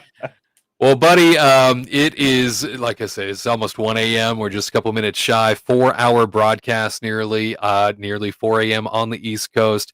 Thank you for staying up with me so late to talk everything D23 2024. It's been a great time, and I'm excited for the future. For the first time in a while, I'm excited for the future of the Disney parks, and I think that this is all great stuff. I can't tell you how excited I am, and just like I'm anticipating everything that's coming. So, it's been a great time, Wade. I mean, it didn't even really feel like 4 hours, to be honest. Yeah, flew by, right? Like we covered a lot of ground. Yeah. And Gary, my boy, I love you. And Drew, thanks for stopping by. And it's just been a really fun. It's been a fun day, fun night. It sure has. Well, I'm so glad that we saved you and Garrett for this evening, and we had Katrina on the day show. Just because I think this would have been a lot otherwise for everybody to be a part of, and to do basically double duty between a 4-hour night show and the hour with plenty of preparation time that goes into being on camera for Kingdom Report Live Dayside. We also had Taylor joining us earlier today. For those of you who have just joined us here for this News Talk Live special edition for D23, earlier today we did on Kingdom Report Live take you through the expo floor. Taylor Kowalczyk joined us to take us to multiple exhibits across the D23 expo floor at the Anaheim Convention Center. Highly encourage you to go and check out Kingdom Report Live from earlier today, where Katrina and I got to experience through Taylor's eyes everything that is offered at the D23 Expo. If you've never done the D23 Expo before, don't waste your money yet, right? Don't commit the money yet, I should say. But take a look at what Taylor was able to show and decide for yourself based off of that information, based off of the bird's eye view as to what is offered in the exhibit halls, what is offered up close and personal. And this is outside of the presentations that happen at the convention center. This is specifically the exhibits that you can get up close and personal with. So Kingdom Report Live from earlier today, definitely worth checking out. And just to throw another breadcrumb out there, I did hear from my lovely wife that Taylor happened to run into Jon Favreau. Oh my gosh. While we were playing trivia on the show, Taylor and her cameraman, Ricardo, run smack into Jon Favreau. We have no idea any of this is happening. We cut to her 2 minutes later, and she opens with, "So Jon Favreau just came by. We high-fived him. He's having the time of his life, also enjoying the exhibits here, hanging out with everybody on the exhibit floor." I said, cut into trivia if that ever happens to you. Nobody cares about trivia. Tell us what's going on. Let us meet Jon Favreau. So I do just have to say, Wade, you know what this means is Jon Favreau. You can now write Kingdom Report featuring Jon Favreau. That's right. Special guests such as Jon Favreau. That's exactly. Right. Yeah, absolutely. Well, if you head on over to Taylor Kowalczyk's social media accounts, in fact, you can see for yourself. She captured it on her phone, her whole interaction with him while she was waiting to go live with us again. She captured the whole interaction. So it was definitely a highlight of her day, and would have been the highlight of ours. I sense would have been. I sense a little bit. I sense a little bit of regret, a little bit of not at all. It was great. Jeez, no, but she showcased so much of that expo floor, and the amount of they took over 1 million square feet of space for the expo this year. Wow, that's bigger than my house. Well, I would hope so. Yeah. Sorry. I don't know. Yeah. I don't know what that joke was. It's late, like I said. Oh, we're getting loopy. Well, we will wrap it up. Again, thank you, everybody, for taking time out of your evening to spend. If you were here from the beginning, bless you. I cannot imagine you sticking around an entire 4 hours. I'm sure people have been in and out throughout the broadcast. I saw numbers jumping back and forth and all over the place as people start to look for the fallout of the D23 Expo announcements tonight. Certainly sense they did not live stream it, for anybody to see. So everybody's been looking for information. So if you happen to have been with us since the beginning of this live stream, thank you so much. We started even before they were finished with the announcements, and we have covered pretty much everything domestically. Again, nothing really international outside of that Disneyland Paris part. DSNY land, here from the beginning, you're a real one. Me. Shout out to you. Absolutely. And it looks like Tia saying, just woken up in the UK to all these announcements. Well, Tia, I don't know if you've been here from the beginning. If you just woke up now, you got 4 hours of content to go back and watch so we can share everything with you. We have clips from the event. Again, they didn't live stream it anywhere, but we have some clips from the event that you can check out here in this broadcast. Definitely worth going back and taking a look at.